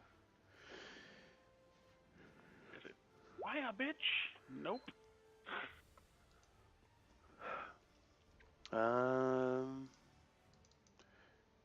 That these odds. No. And of course, for whatever reason, these things aren't tracking. So yeah, you run up and kind of underhand softball pitch a little glob of fire at it just to kind of get its attention. Not a boy. Yeah, now it's to Wormy Boy up here, who yeah, he's gonna make a bite, which I believe that will hit unless there's something that's able to be done here. I don't think there is.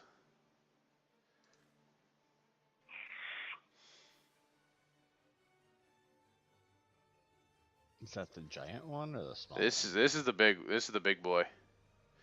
Oh, okay. Yeah, that's gonna hit. So let's see. DC 19 dex save.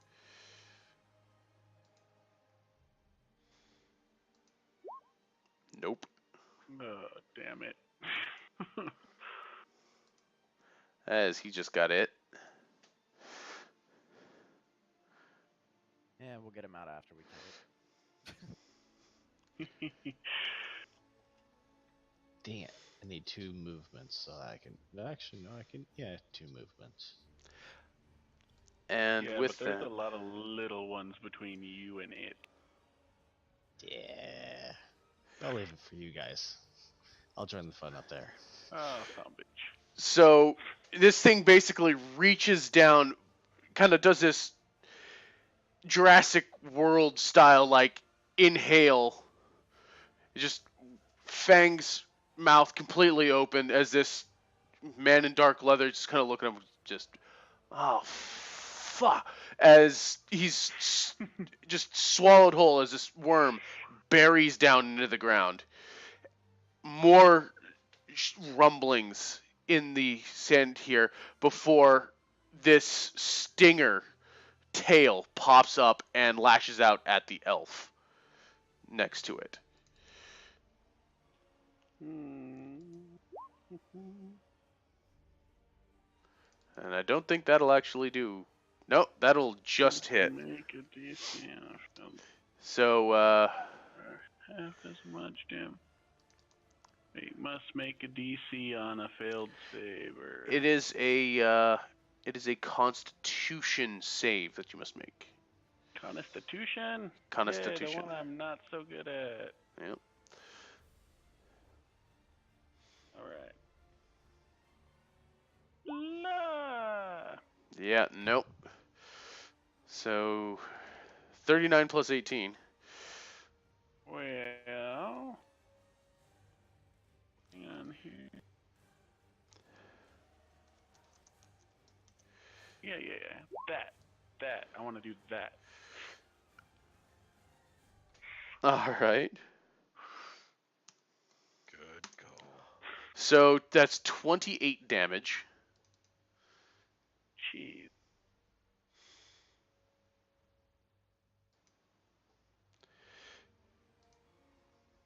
And we're gonna put him over here for now.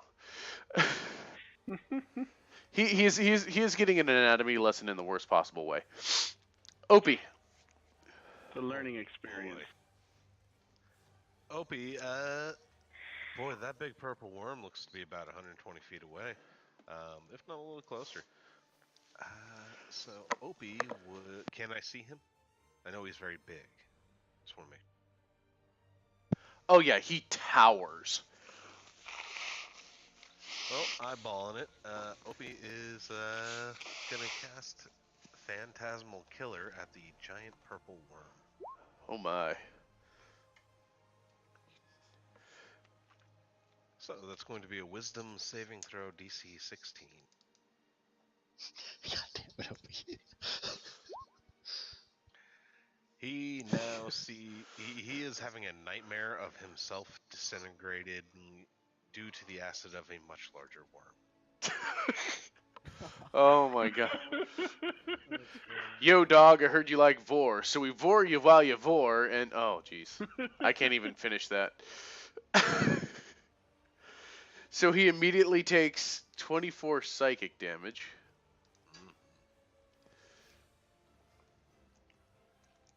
And he'll get a chance to save next round. Yeah, indeed.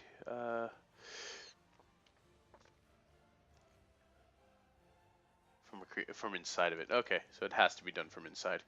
That's good to know. The ash worms. Now sensing closer prey, they descend. Bring it, you little wormy bitches. Bring it, ass hats.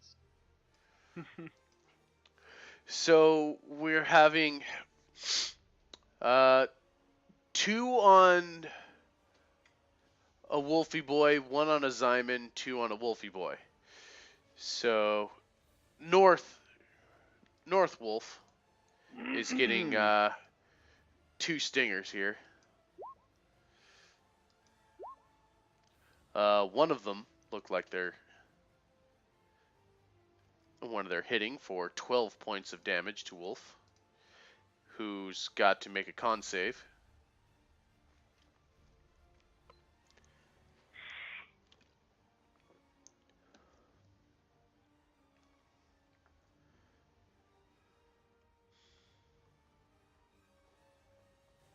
If you are there, Rendir.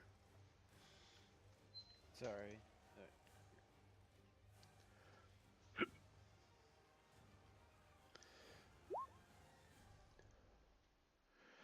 Okay, that wolf is fine, but it still takes 12 points of damage.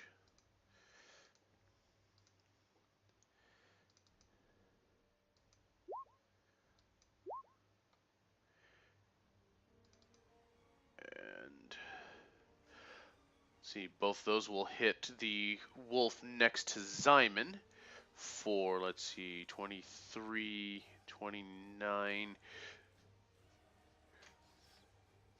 35 points of damage and needs to succeed a pair of con saves.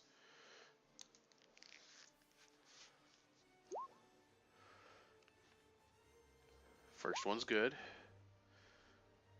And the second one, this Wolfie Boy is poisoned for the next hour. So he's got disadvantage on all his shit. And Zyman, you're gonna stinger at you. I don't care. Fine. Pink. Pink, pink, pink, pink, pink, pink. Oh, sad stinger. Elf. Oh man, there's a thingy here. There's a thing definitely in front of you.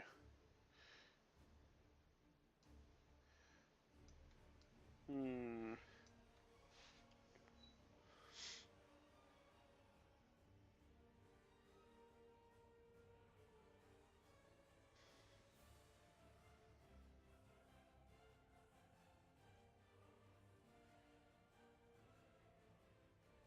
Hmm. Hmm.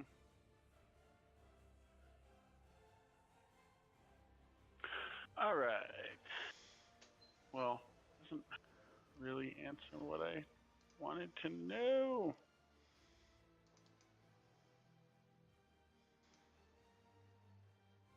Well, fuck it. I just won't worry about it for now. I am going to bonus bonus action to say, fuck you, you can't hit me as I run the fuck away. Hurrah.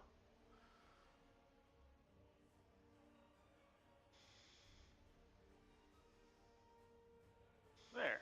Nah, that's totally far enough. Damn it. Oh well. And I shall shoot at the sandwich. Damn, wish I had admitted. All right. So this is just your regular strike, correct? Yeah. All right. So 37, 38, 39, 43 points.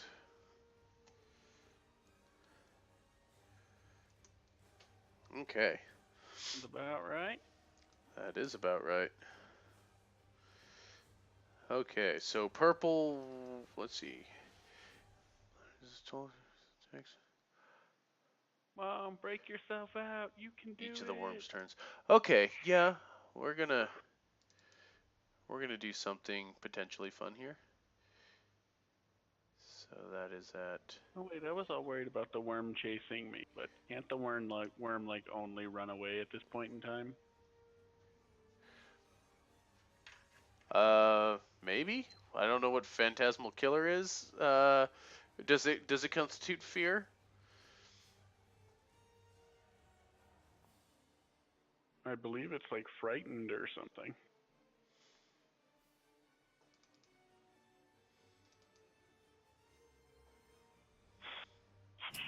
Can you guys hear me? Kind of. Yeah, I just switched microphones, sorry. But yeah, he is feared, which just means he can't move closer to me. Ah. Yeah. Which, if you're closer to me, technically. This is true. Closer to you than I was. Mm-hmm. Well, I should look up the thing I was trying to figure out. Okay, we are Well, going I'm to. not on.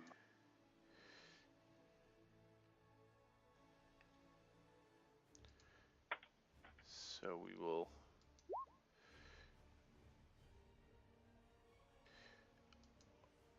Alright, so that's just not going to do anything there. Alright.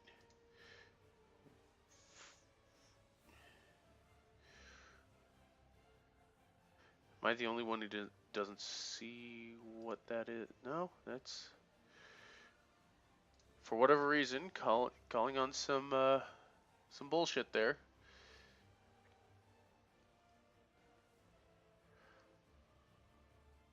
Yeah, I don't see nothing either. Yeah, because for whatever reason it decided not to input as an attack of any kind. Spell attack.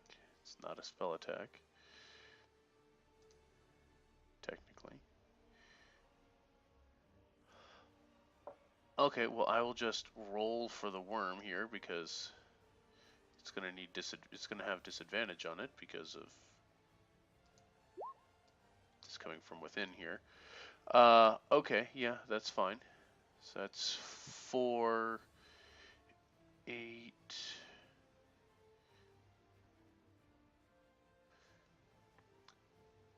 9, 10, 11. Okay.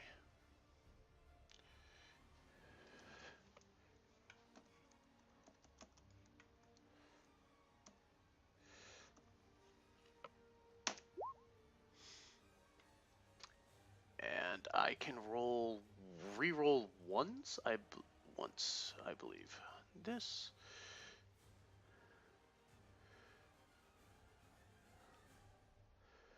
Come on, where is that? You roll ones or twos. So we got 1, 2, 3, 4, 6. Holy shit, 7. That was a pretty pathetic roll. Although, it would help if I didn't roll D2s.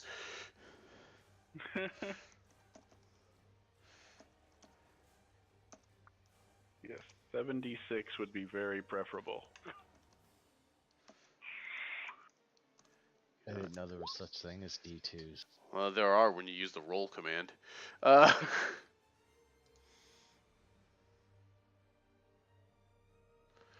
Okay.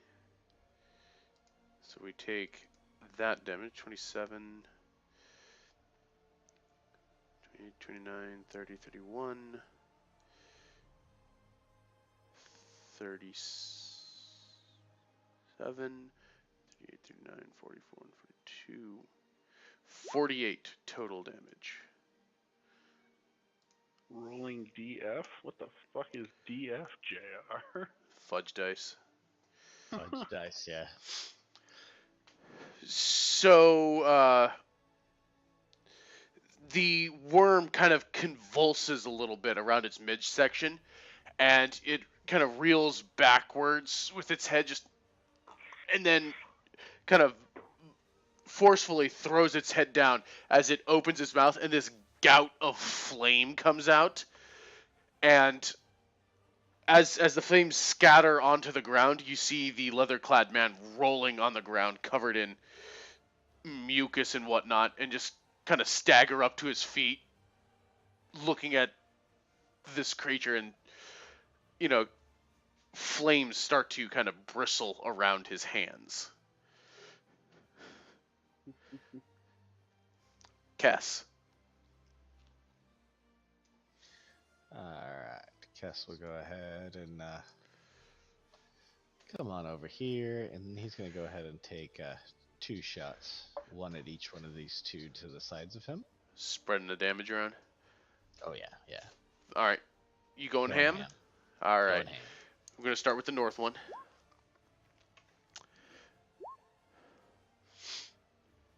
Which is interesting because you didn't have to. That's what I was thinking. Yeah, I wasn't going to stop him from making that mistake. So, 1 hit to the one on the north.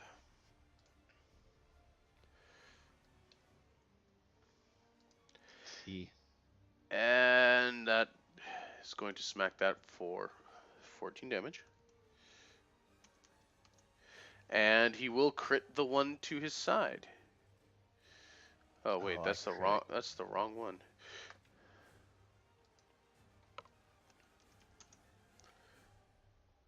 Come on, catch up with me. Alright, and the crit was for 20 points of damage, so not too much more, but still a crit. Good job. Okay.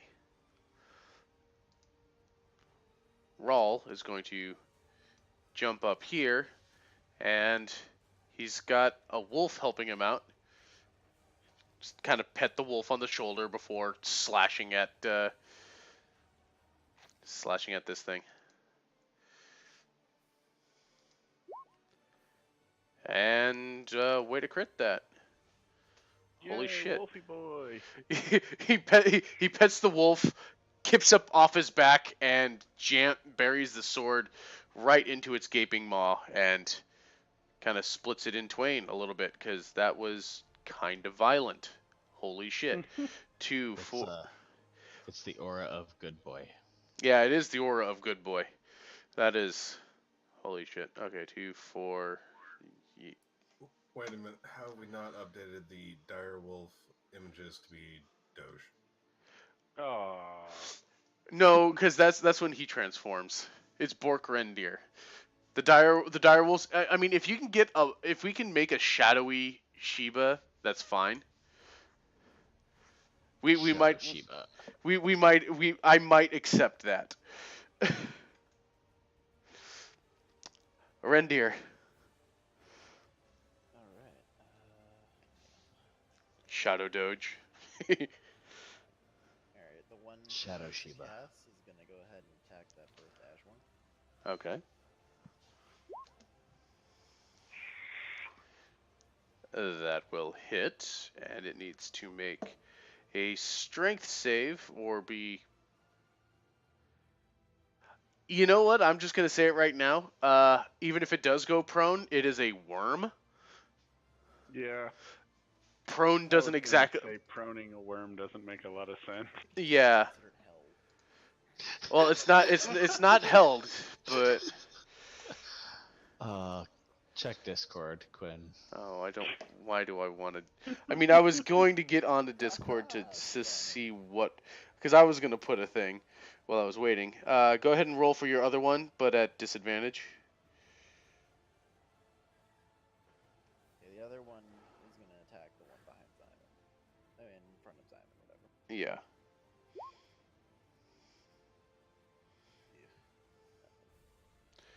Yeah, that one's not hitting. So that was what they're doing. You still have what you do. I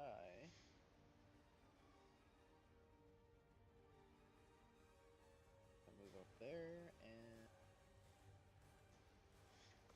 There, I contributed to Doge for the night.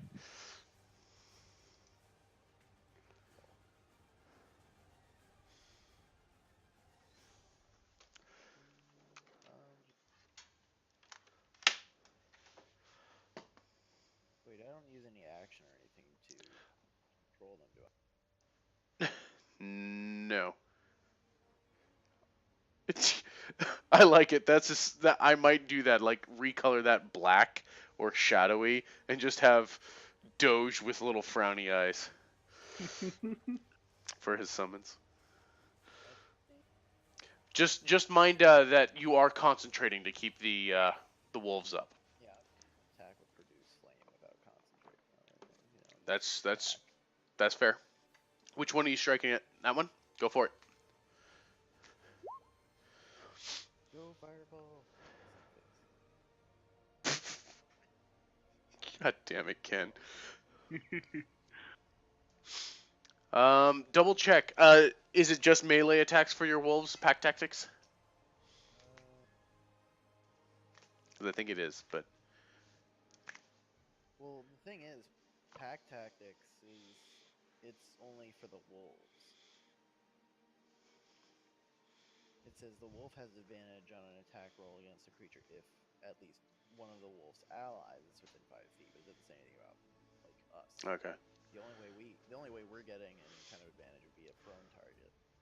Okay.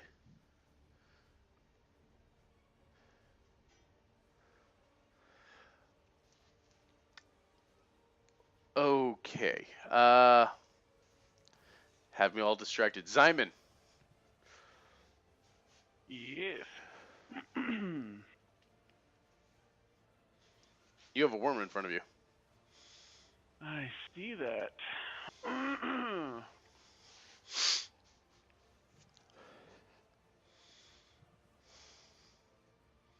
So, God, that looks like Mia. Uh,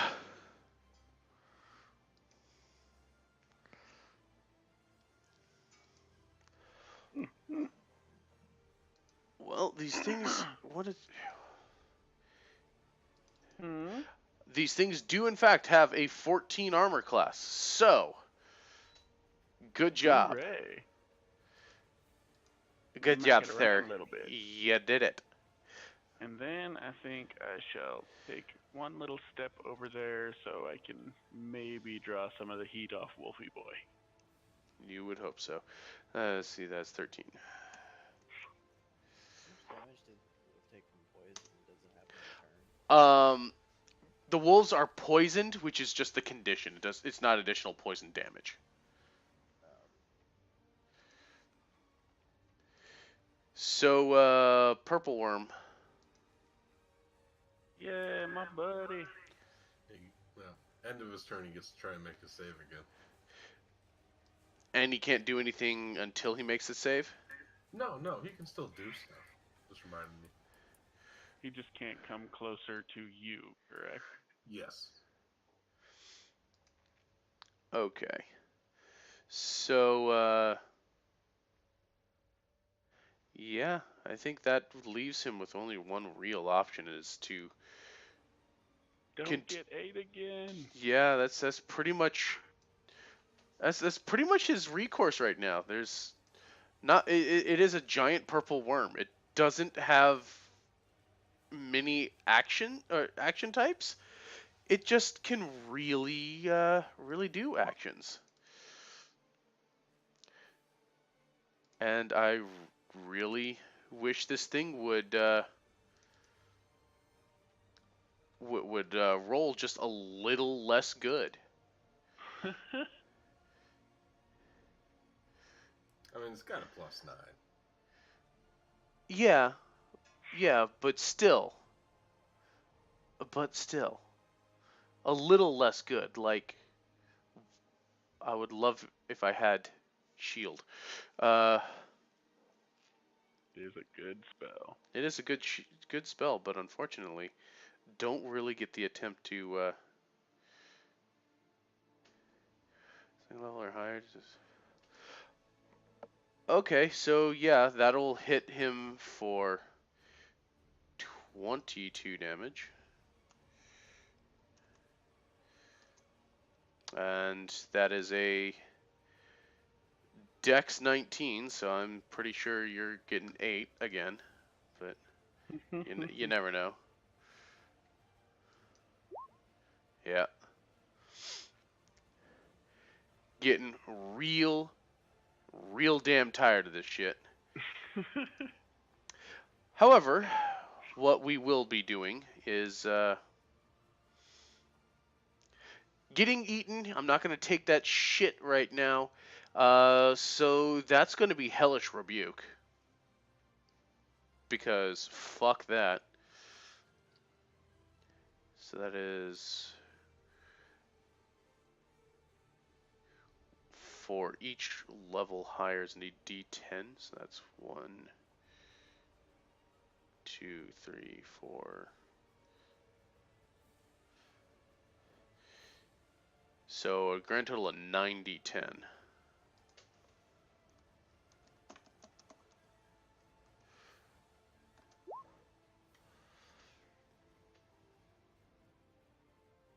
And no ones or twos were hit. So apparently this thing riles up, screeching in whatever madness it is, dives down onto this target, bites the leather-clad individual, who just flares up with this burst of flame that explodes outward and blasts this thing's jaw completely apart.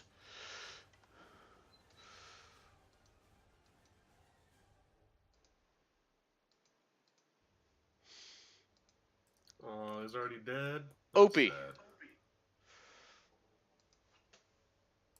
Oh, shit. I don't have Yeah. shield, but I have Hellish Rebuke. Kind of the Yeah. same thing. If he's dead, I have extra things I can concentrate on now. You indeed do. Well, I guess we'll make everyone else's fight a little bit easier. Huzzah for slow. Yep, last 4 Ashworms get slow. Okay, that is a wisdom. Yes, wisdom saving throw for each of them. A DC of 16.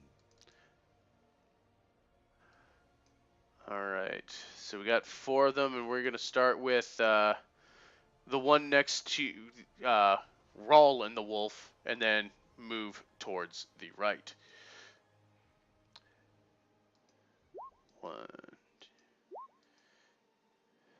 So now I'll just... Okay. So you're slowed, he's fine. And both of these are slowed. So congratulations, you got all but one of them. Yay. Nothing else I need to do. Opie has officially CC'd some things. He good. Bringing it to the Ashworms. So, let's see. -2 AC. So they've got a 12 AC now. That's good. And, yeah, Wolfie Boy's gonna take a bite. We're gonna get rid of that first one. It's not gonna hit on the wolf. Kess, you're getting bit or stung for Okay. 16. We'll call that 8 points of damage total.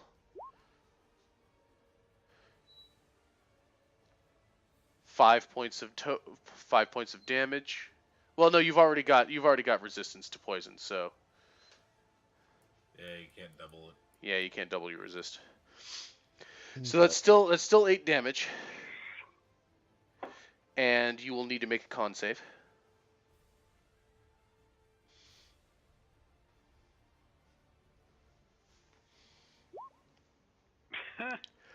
And not even Bluffs will help you. Well, no, you have advantage on saving throws versus poison, so yeah, you're fine. See, there's where your dwarven resilience comes in. He was posting that because he knew he was gonna bomb the save. Yeah, I was wondering if that bless was gonna have to come in handy, but no. And Shadow Dogo gets well, first, yeah, that's gonna blip out a Dogo, and yeah, Zymon's gonna get the last stinger. That worked out well. Elf. Ooh, Elfie boy. Elfie boy just saw worm get exploded, and holy shit, there's things down here. Yeah. Think I should like to shoot at this one. Which one? This one. Okay, one And way I back will- down there. And I will indeed take my -5. I'd be disappointed if you didn't. -5 brings that to 14, so 14. that's good. Shabang! Oh, and +10 because of the -5. Duh. Yep, so 26 plus 26. 52, I believe. Indeed, 52.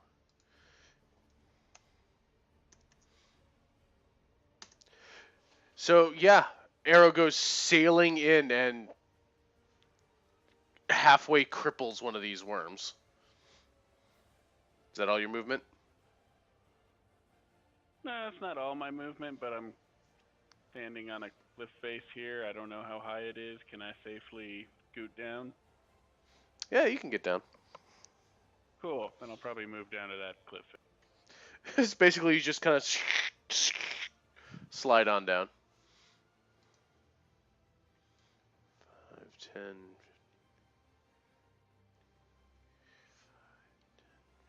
Oh, and probably would have called back to Morn in case he wasn't aware that there's more shit this way.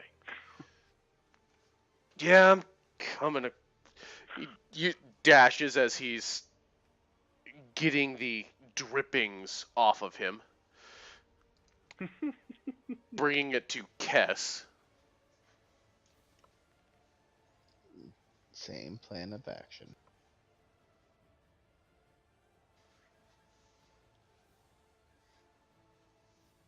All right, spread the love around. And then first one will hit. Both will hit. Top one takes 18 points damage.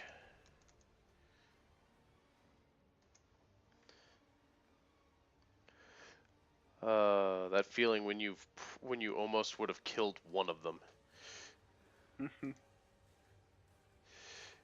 17, 18, 19. Yeah, both of these are looking really roughed up. And then I'll go ahead and move right here. Okay. Rawl is going to run by and rake his Kopesh alongside one of these guys. And yep, that'll end that worm there. With that one down, he'll yeah, not jump in the complete middle of these guys, but he'll get behind this one. Erendir, one of your wolves has been sent back to that shadowy, creepy place where you pulled them from. The one wolf will go ahead and run next to Simon, and will bite the ash wolf between the two.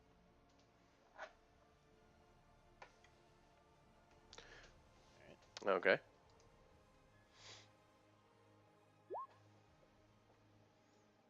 God damn. And because of your advantage, does hit for exactly the amount of damage it needed. Go, Wolfie. Goodness for pack tactics. Yep. I will move. Let's see. Right there. And we'll also use my Produce Flame again and attack the ash worm straight across. Straight across. Okay. Pew pew. Yay! And that'll do it. 8 points of damage. Pretty consistent. Not bad. Simon. Okay. Simon is going to take a step up here so as to be able to get at both of them. And go for the sparklies on the one to the south. Okay. And where the hell is my sword? Sword, the one to the north. Okay. So each one takes 9 points of damage.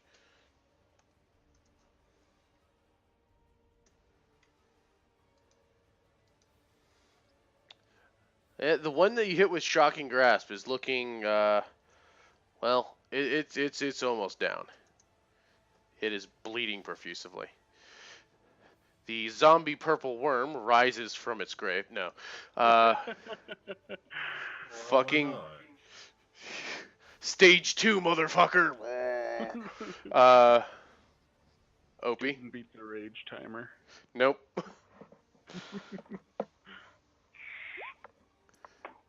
Mind thrust. Which one was this? I don't think it matters. You are correct that it doesn't, but Yeah, go for the guy in the south.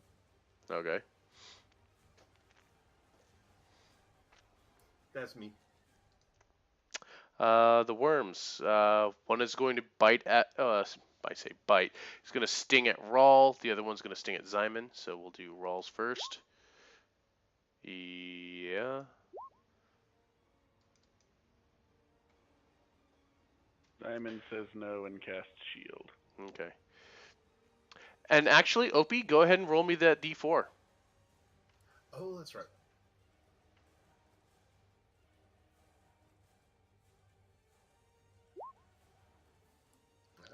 There you go. That's Yeah, 15. okay.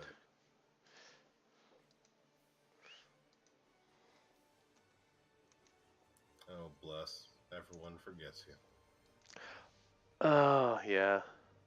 Not me when I remember. Well, not me when I finally get it. You say that now. No, I'm going to require that because I will keep on top of those assholes. When I cast a bless, fuck yeah. Because they're not going to get those extra hit points. So that is 15 to Rawl. Unless he's somehow got a way to avoid that, but I don't think so. However, he will half that damage, so from Yay. 15 to 7, that's something. And he'll need to make a con save. He is perfectly fine.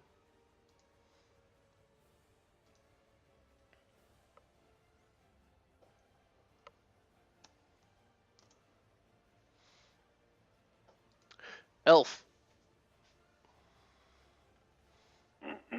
There's a couple of these things still left. They're certainly not as large or imposing as the one that decided to try to make a lunch out of both of you.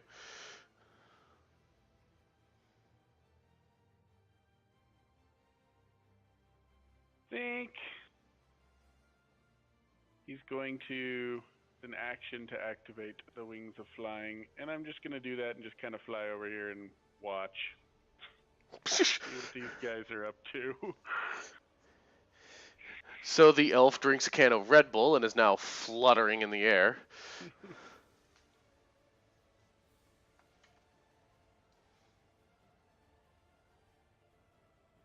And that will be it because action. Okay. The other guy comes over and is... Yeah, he's not too keen to get completely involved at this point. He's still kind of irritated. Kess.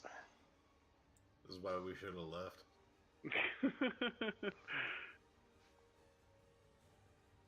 Spreading the love. Stepping in, causing some pain.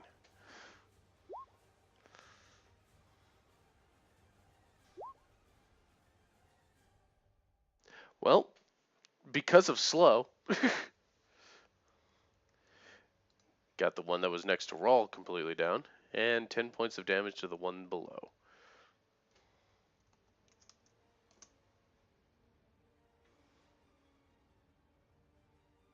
And I'll go ahead and take a adjustment behind him. Okay. I'm not the one who needs advantage. Rawl was as soon as you dropped that one down and started to move, Rawl was starting to run in that direction, and you basically cut him off, and he just kind of has to stop, and he just dwarf.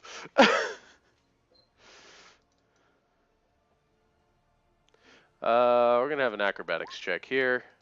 Okay. So, just quick question to the elf. You're flying at what altitude? I don't know.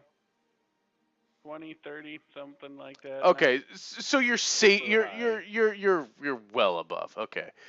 Well, fine. That just means he's going to flip over here.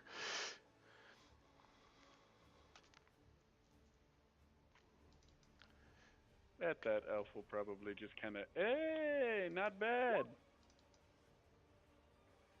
And because of slow, is able to take down that last one with 16.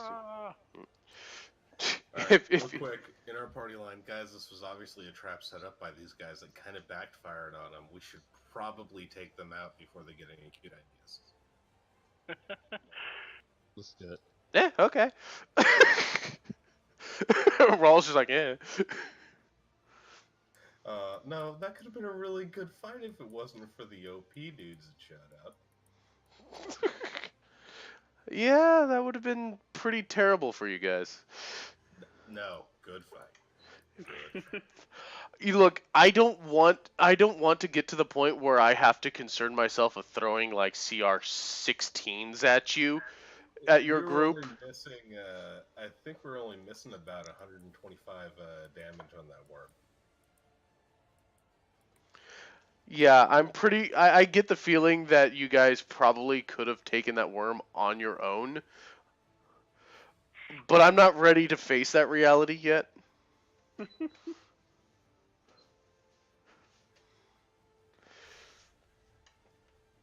But the last of the worms kind of settle on their ichor kind of spreading into the hard packed dirt as your line kind of turns to meet these two individuals kind of, well, one standing on the ground, the other one fluttering in the air.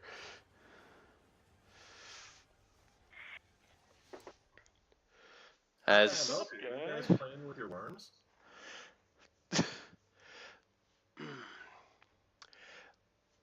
Name's Rotarl. Yeah, I. Those shouldn't have been there. As he'll kind of take a couple of steps and just lean on one of the rock outcroppings, just still wiping off this slightly fizzling slime off of him. Now will kind of make his way over there and land. Opie will walk up and press to digitate to help him clean up.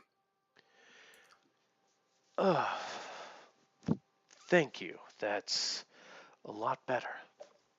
Could just make it rain.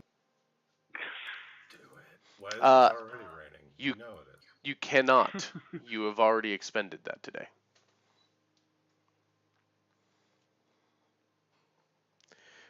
But good try. No shit. That was fun. How much time we got before we have to camp? Are we still going? Where are you guys headed off to? You guys heard of Eskel? Oh, that Eckel. some Ekla something or Yeah. other. Yeah, we were kind of wondering that, kind of looking around for it casually on our way back. Oh, shit. Do you know the Prince and Sentinel? Uh, yeah, I mean, the Prince in Sentinel? I've met him a couple of times. Nice I kid. think he's looking for info if you have any. Oh, you're talking about Lee. Yeah, we Sanctuary. yes. Yeah. Yeah, we were coming down from Sentinel just a little while ago. Got ourselves turned around and you guys know how hard it is to run around in a desert when there's no light at all? Everything looks the same. We did it in the jungle, but then we went underground, so it was kind of like, what are you gonna do? Yeah, it works. Oh, by the way, this Central City in the dark. what? What? I didn't say anything. Right. This guy here's Lao, by the way. Hello. Way too cheerful for his own good.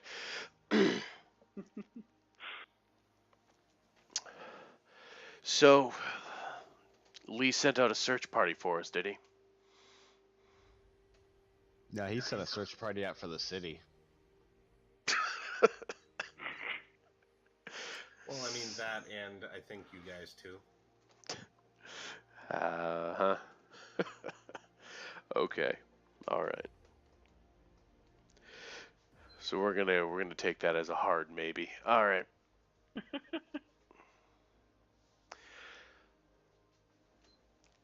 So he sent you looking for it probably because we're late. Yeah, he said a couple weeks. He didn't have any hope of you coming back afterwards, in all honesty. You see Morin just kind of give you this. He kind of tweaks his head, looking like, why is it speaking?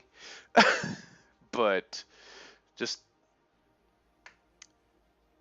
yeah, he'll turn back to the gnome. He'd rather talk to the gnome right now. Well, I mean, long story, short story, did you find the city? Have you seen it? To be honest, we've been wandering around. We've got ourselves turned around and lost. So I haven't done too much searching for it, but it should be somewhere close by. And holy fuck, what is even happening with this music? I forget, did they see the painting and then leave, or have they seen the painting yet? According to Lee, they had seen a reference to the painting. Gotcha. Well, we're pretty sure it's up this way. We're looking for it now, but if you need to check in or whatever you need to do, that's fine. But I mean, like I told Lee, we're going anyway. Yeah, you know, what is it?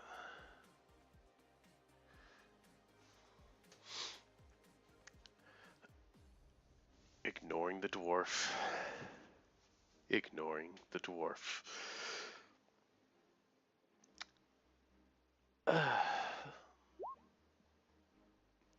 I think that's probably a good idea. If he's got some other people looking in on it, I'm inclined to spend a day, get myself a deep bath here, and maybe set out if you guys don't find anything, or maybe we'll have to come and looking for you. I don't know. But I need some time off the road. I think it's about 2 days back to the city. If you head southwest a little bit, southwest a little bit, you'll hit the river, and that'll take you right in. I mean, if you're still lost, that's probably the best way you're gonna go. I can message you. I can send you a message if you guys want to know if and when we find it.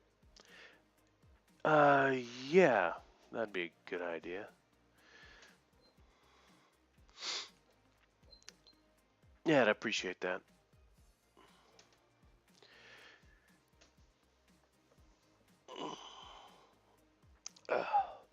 Well, shall we go then? Yeah, let's go. Good luck to you guys. I hope you find it so that we can stop hearing about it. Fair enough. By the way, that big purple worm really had some balls going after you guys. That was a hell of an explosion. It pissed me off. I don't exactly like being consumed. It's happened a couple of times before, and I don't like being made a meal out of.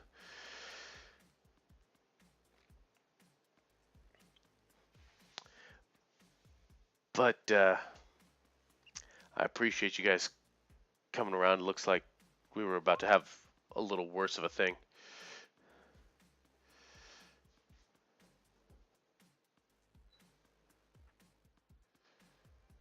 Yeah, no.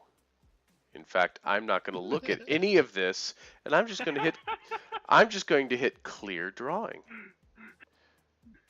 You're depriving everyone who's watching this. You know what?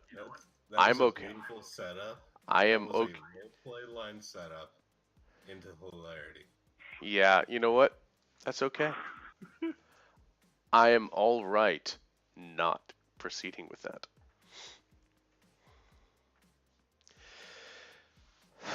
So, you guys have fun.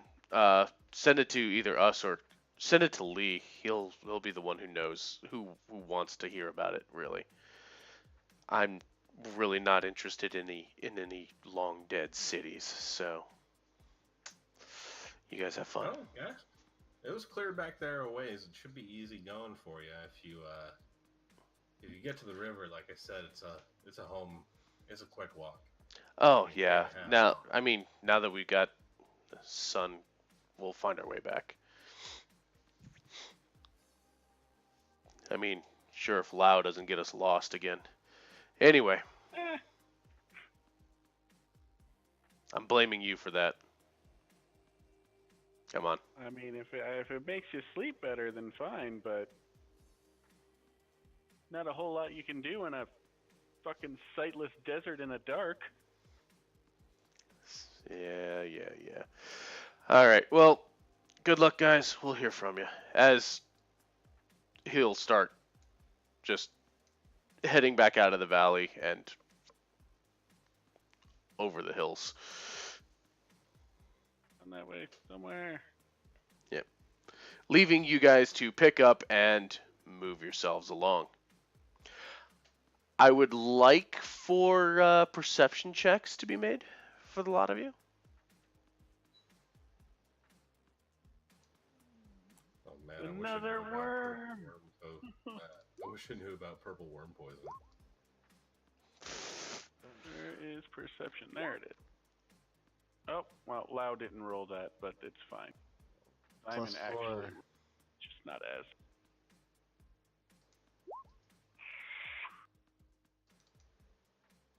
Uh, I really don't think it matters what I do on a +4. well, does it go for skill checks as well? Because I don't think it's for So, skills. You have a nasty echo. I'm hearing an Me? echo from you. It's probably me. I got my desktop mic. You're a nasty echo. You're a tell. Yeah. You're never mind. We're being recorded. Yeah, there you go. Yeah, attack or save, so that's fine. This conversation is being recorded for quality and training purposes. It's actually to make for sure some of you assholes behave. So yeah, the group proceeds upwards into the to the mouth of this small ravine, and yeah, this worm is massive, blown apart at the skull. There are shards of chitinous plate and just muscle sinew and a foul stench and an ichor. Any loot? That is when you can make your investigation, and if somebody wants to help you with that. I'd like to give him advantage if at all possible. Well, that would mean he's got a 14. Do any of us do just one of us, or Yeah, because I was gonna say, but trigger happy McFuckface over here decided to roll his dice prematurely. I mean, that's fine. You see a couple of plates of this rather tough, leathery hide.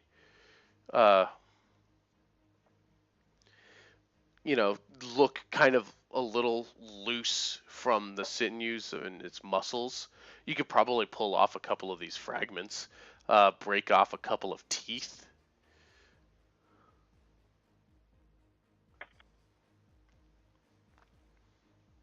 Hope he has no interest in this. I'm just asking the individual who might have a weird fetish for dismembering and keeping fallen parts. Only pinkies or pinky toes. Okay. But one of those teeth could make a nice dagger. Maybe. You want to make a Especially- survival check to see? Especially if it's poisonous. I mean, really, like the size of this thing is, one of those teeth could probably make a nice like short sword. Yeah. Yeah, very true. You're rooting around in his skull a little bit, but you're not getting anything usable off of it. Anybody trained in Arcana can give me a check on it. Simon, you want to do it, or I want? No, just anybody who's got it, Trained in it. trained in it. Okay. So as you're watching Kess just try and pick off these things, he's trying to carve off pieces of this thing's flesh, and kind of he's trying to perform delicate dental surgery with a battle axe, and it's not working. Before he just kind of gives this frustrated groan and just kind of gives up on it.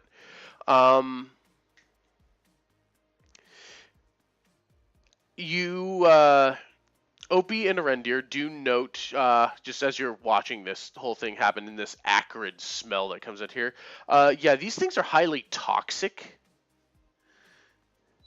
and there are glands where this toxin comes from.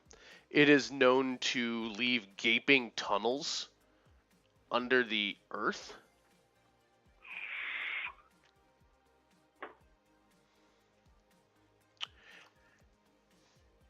So, Andrew, should we tell him that, like, if he doesn't wash that shit off here pretty quick, he's gonna have probably the world's worst fucking rash?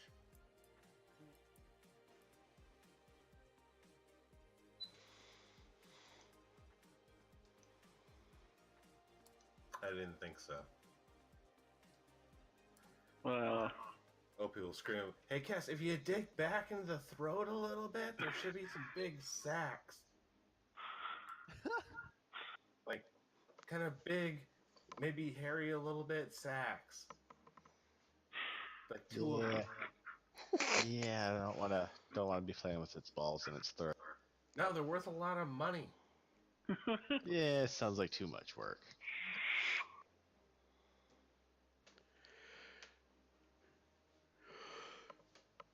Okay.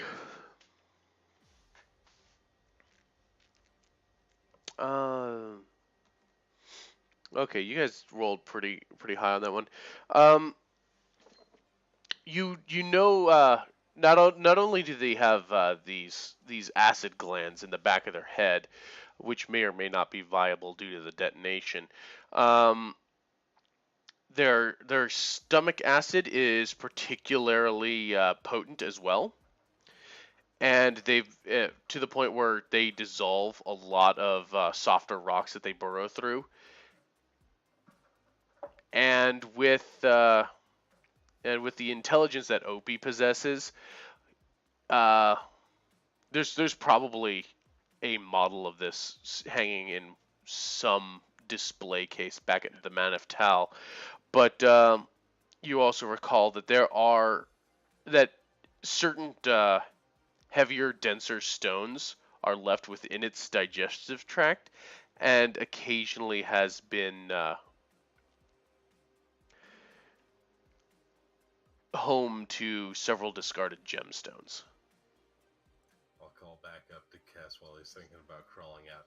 If you go down its throat a ways, like, I don't know, maybe cut it open, like, could find diamonds and shit.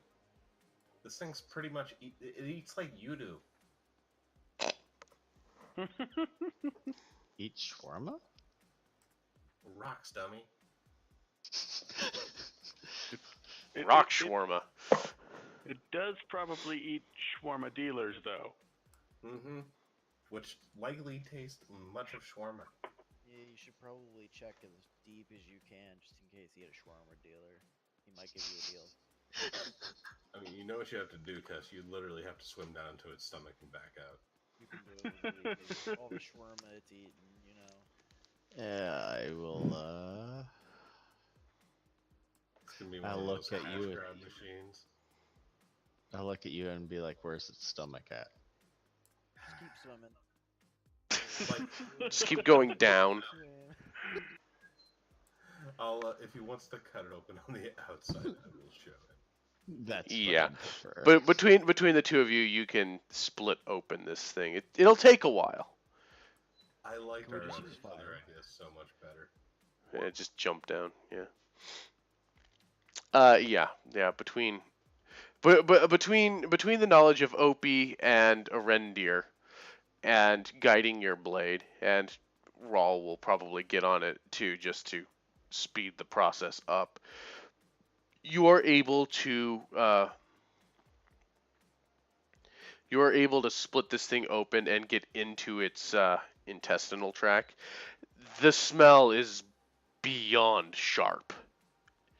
I mean, it smells that tang that hits is just ugh. Oh, man, After it I smells- point out, like, the general area where they're gonna find the stomach, Opie steps way the fuck back. Yeah, we're gonna have dude that just left. you're not wrong. We will have dex checks from both Rawl and from Kessie Boy here. The Yeah, hell? That's gotta be wrong. that is no that looks to be pretty much exactly right actually. That's bullshit. Actually, and that will be yeah okay. I call shenanigans. You can go ahead and call shenanigans. That is perfectly all right.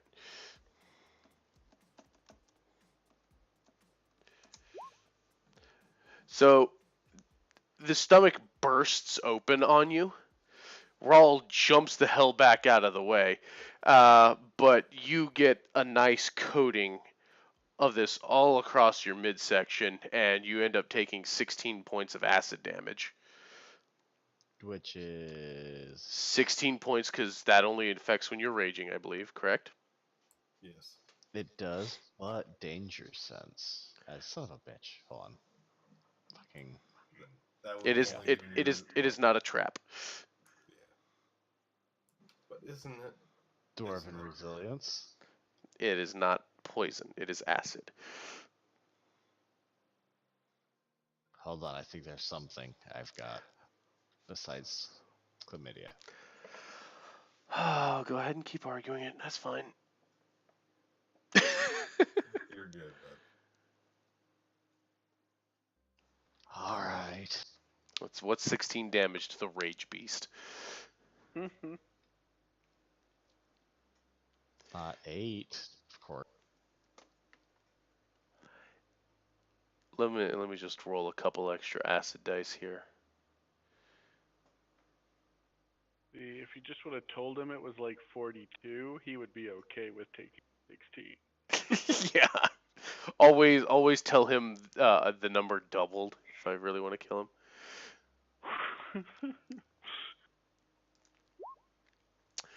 But sifting through this, because you're already splashed in this decaying acid, you do find an assortment of 11 gemstones. I'll go take these up to Opie, see if he needs any of them for his cloak of many eyes. Yes, I need all of them. I'm sorry. Yes, I need all of them.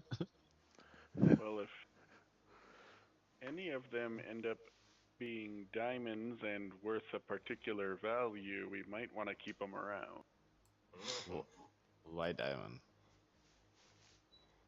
Just curious. Because when eventually you die, Arendir's going to need them to save you. Ah. So we're taking bets that Kess is the first death? Is this what's happening now?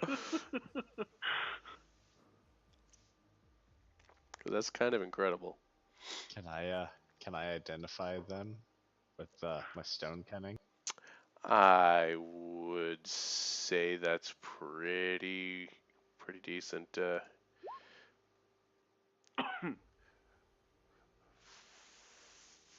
40. Okay.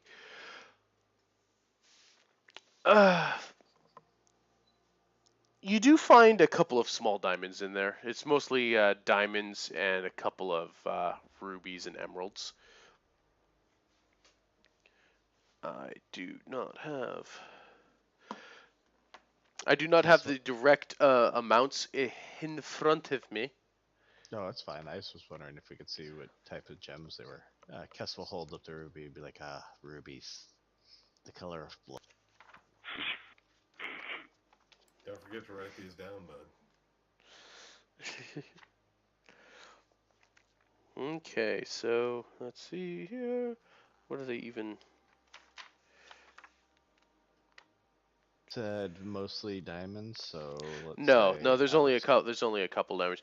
I will get the numbers to you, but for a dwarf knowing this, there's a pretty decent sum of money in here for gem trade, and there's a good amount. There's a few diamonds, but there's like maybe like 3. Three out of the I put 11 are diamonds. Um, there's going to be 4 rubies. So we got, what is it? 2, 3, 2 sapphires, an opal, and an aquamarine.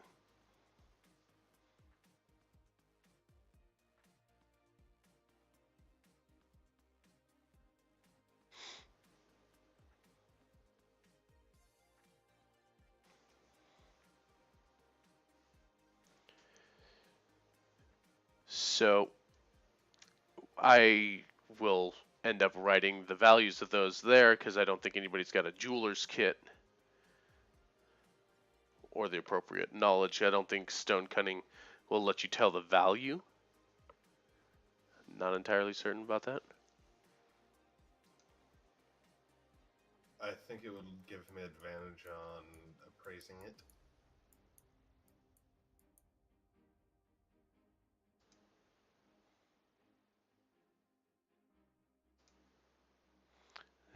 Stonework, proficient in history and double yours. No, that's for stonework. It doesn't directly go off of gems. But it's fine because he can tell what kind of gems they are. He's able to tell that they're legitimate gems. They're not like some kind of weird costume jewelry or pseudo stone.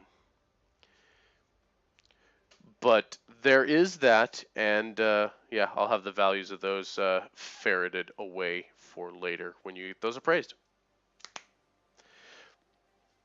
okay. How many sapphires was there, and how many opals? There was 1 opal. What did I say? 3 or 4 sapphires? Probably 3 because No, I know. out of There those was. What did I say? There was 3 diamonds, 4 sapphire, 4 rubies, 3 diamonds, 1 opal. 1 opal, 1 aquamarine, and the rest were sapphire. I'm gonna have to go back to the playback to double check that anyway, because my brain.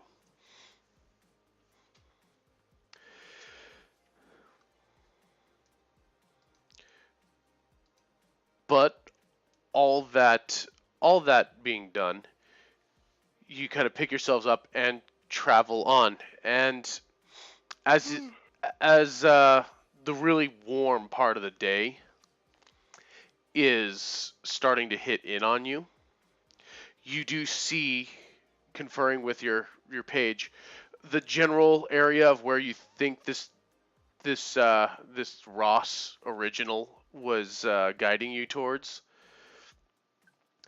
and with some of your previous checks, you're able to actually find the depression. And down at the base of this, where again it does look like where this antlion nest would be, but you do see what looks to be a small cave entrance down at the base of this.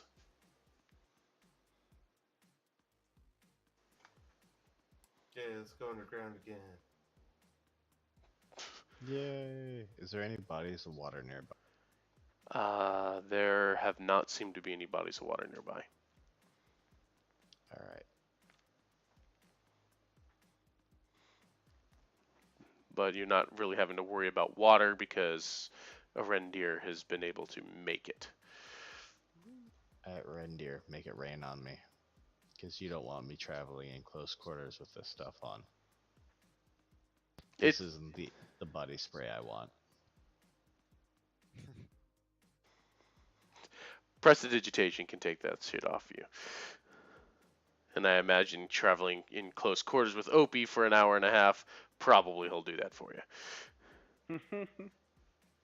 For his own safety. We're assuming that you make your way down this steep sandy incline.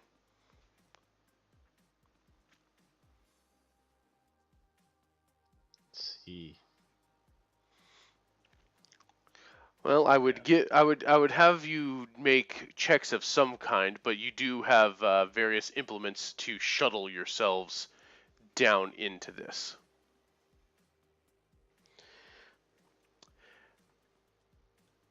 And Roll for initiative. not quite yet. Mhm.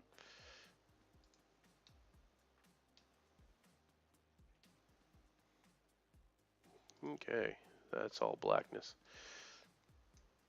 Darkness.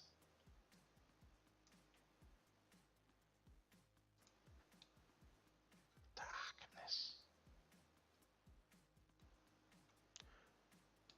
Yes, there should be a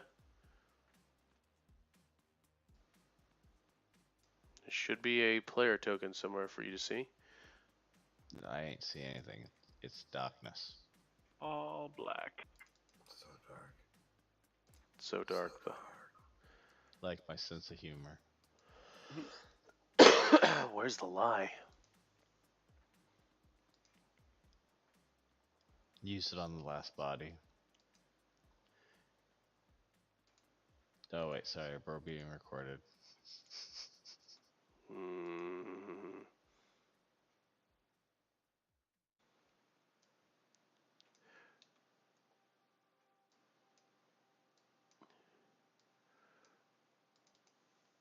This is bar 1, name C, edit. All players see light. Has sight.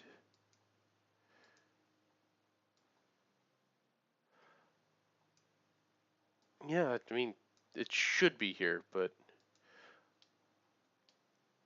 why it isn't, I don't know.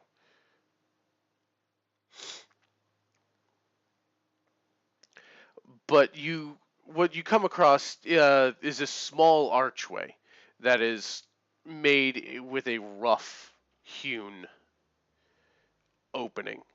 It's not natural, but it's not exactly been carved with any great detailing work. Pressing inside, the scenery changes after about a good 20 feet or so from this rough cave-like exterior to crafted stone. It's looking not amazingly decorated, but it also, I mean, it's not fancy, but it is expertly carved.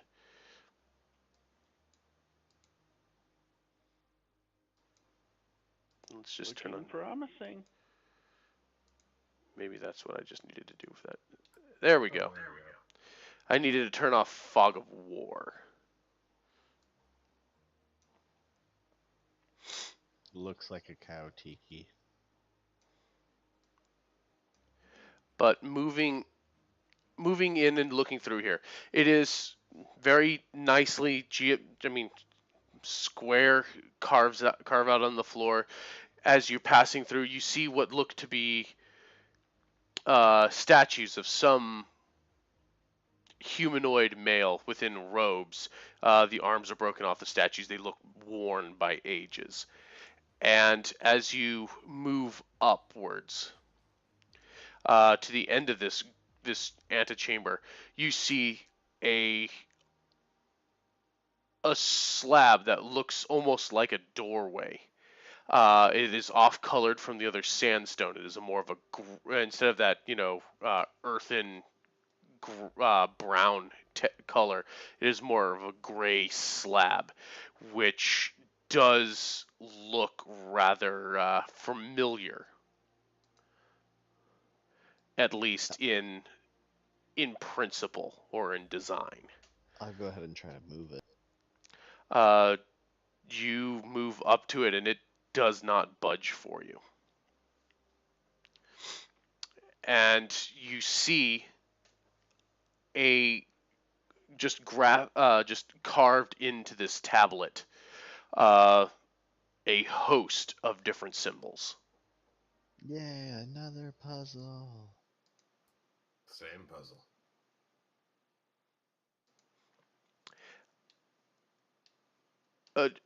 Between Opie and Zyman, you quickly determine the nature that this is indeed one of those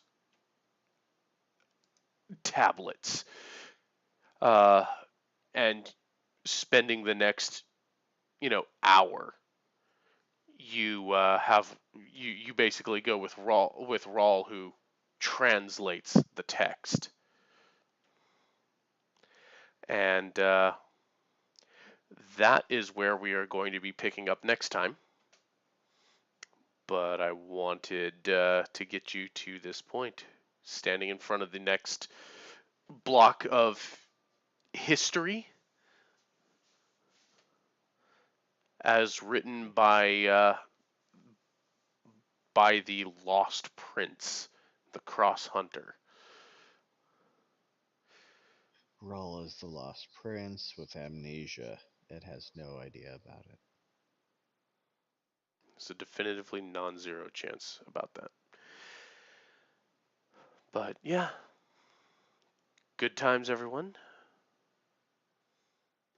Yeah. Yay! Yes, it was. I could have taken that worm. You I probably. think we need to redo that worm fight. I kind of think that you could have taken that worm, but that was not the point. And again, I don't want to face the fact that if I really want to challenge you guys, I either have to drag out like a huge number of people or something that could potentially like start one-shotting you. Oh yeah, the worm goes. That gnome looks good. Well, the fight got a little harder. Or that druid looks delicious. Well, now you're fucked in. Yeah. So I'm not really willing to go down that rabbit hole quite yet.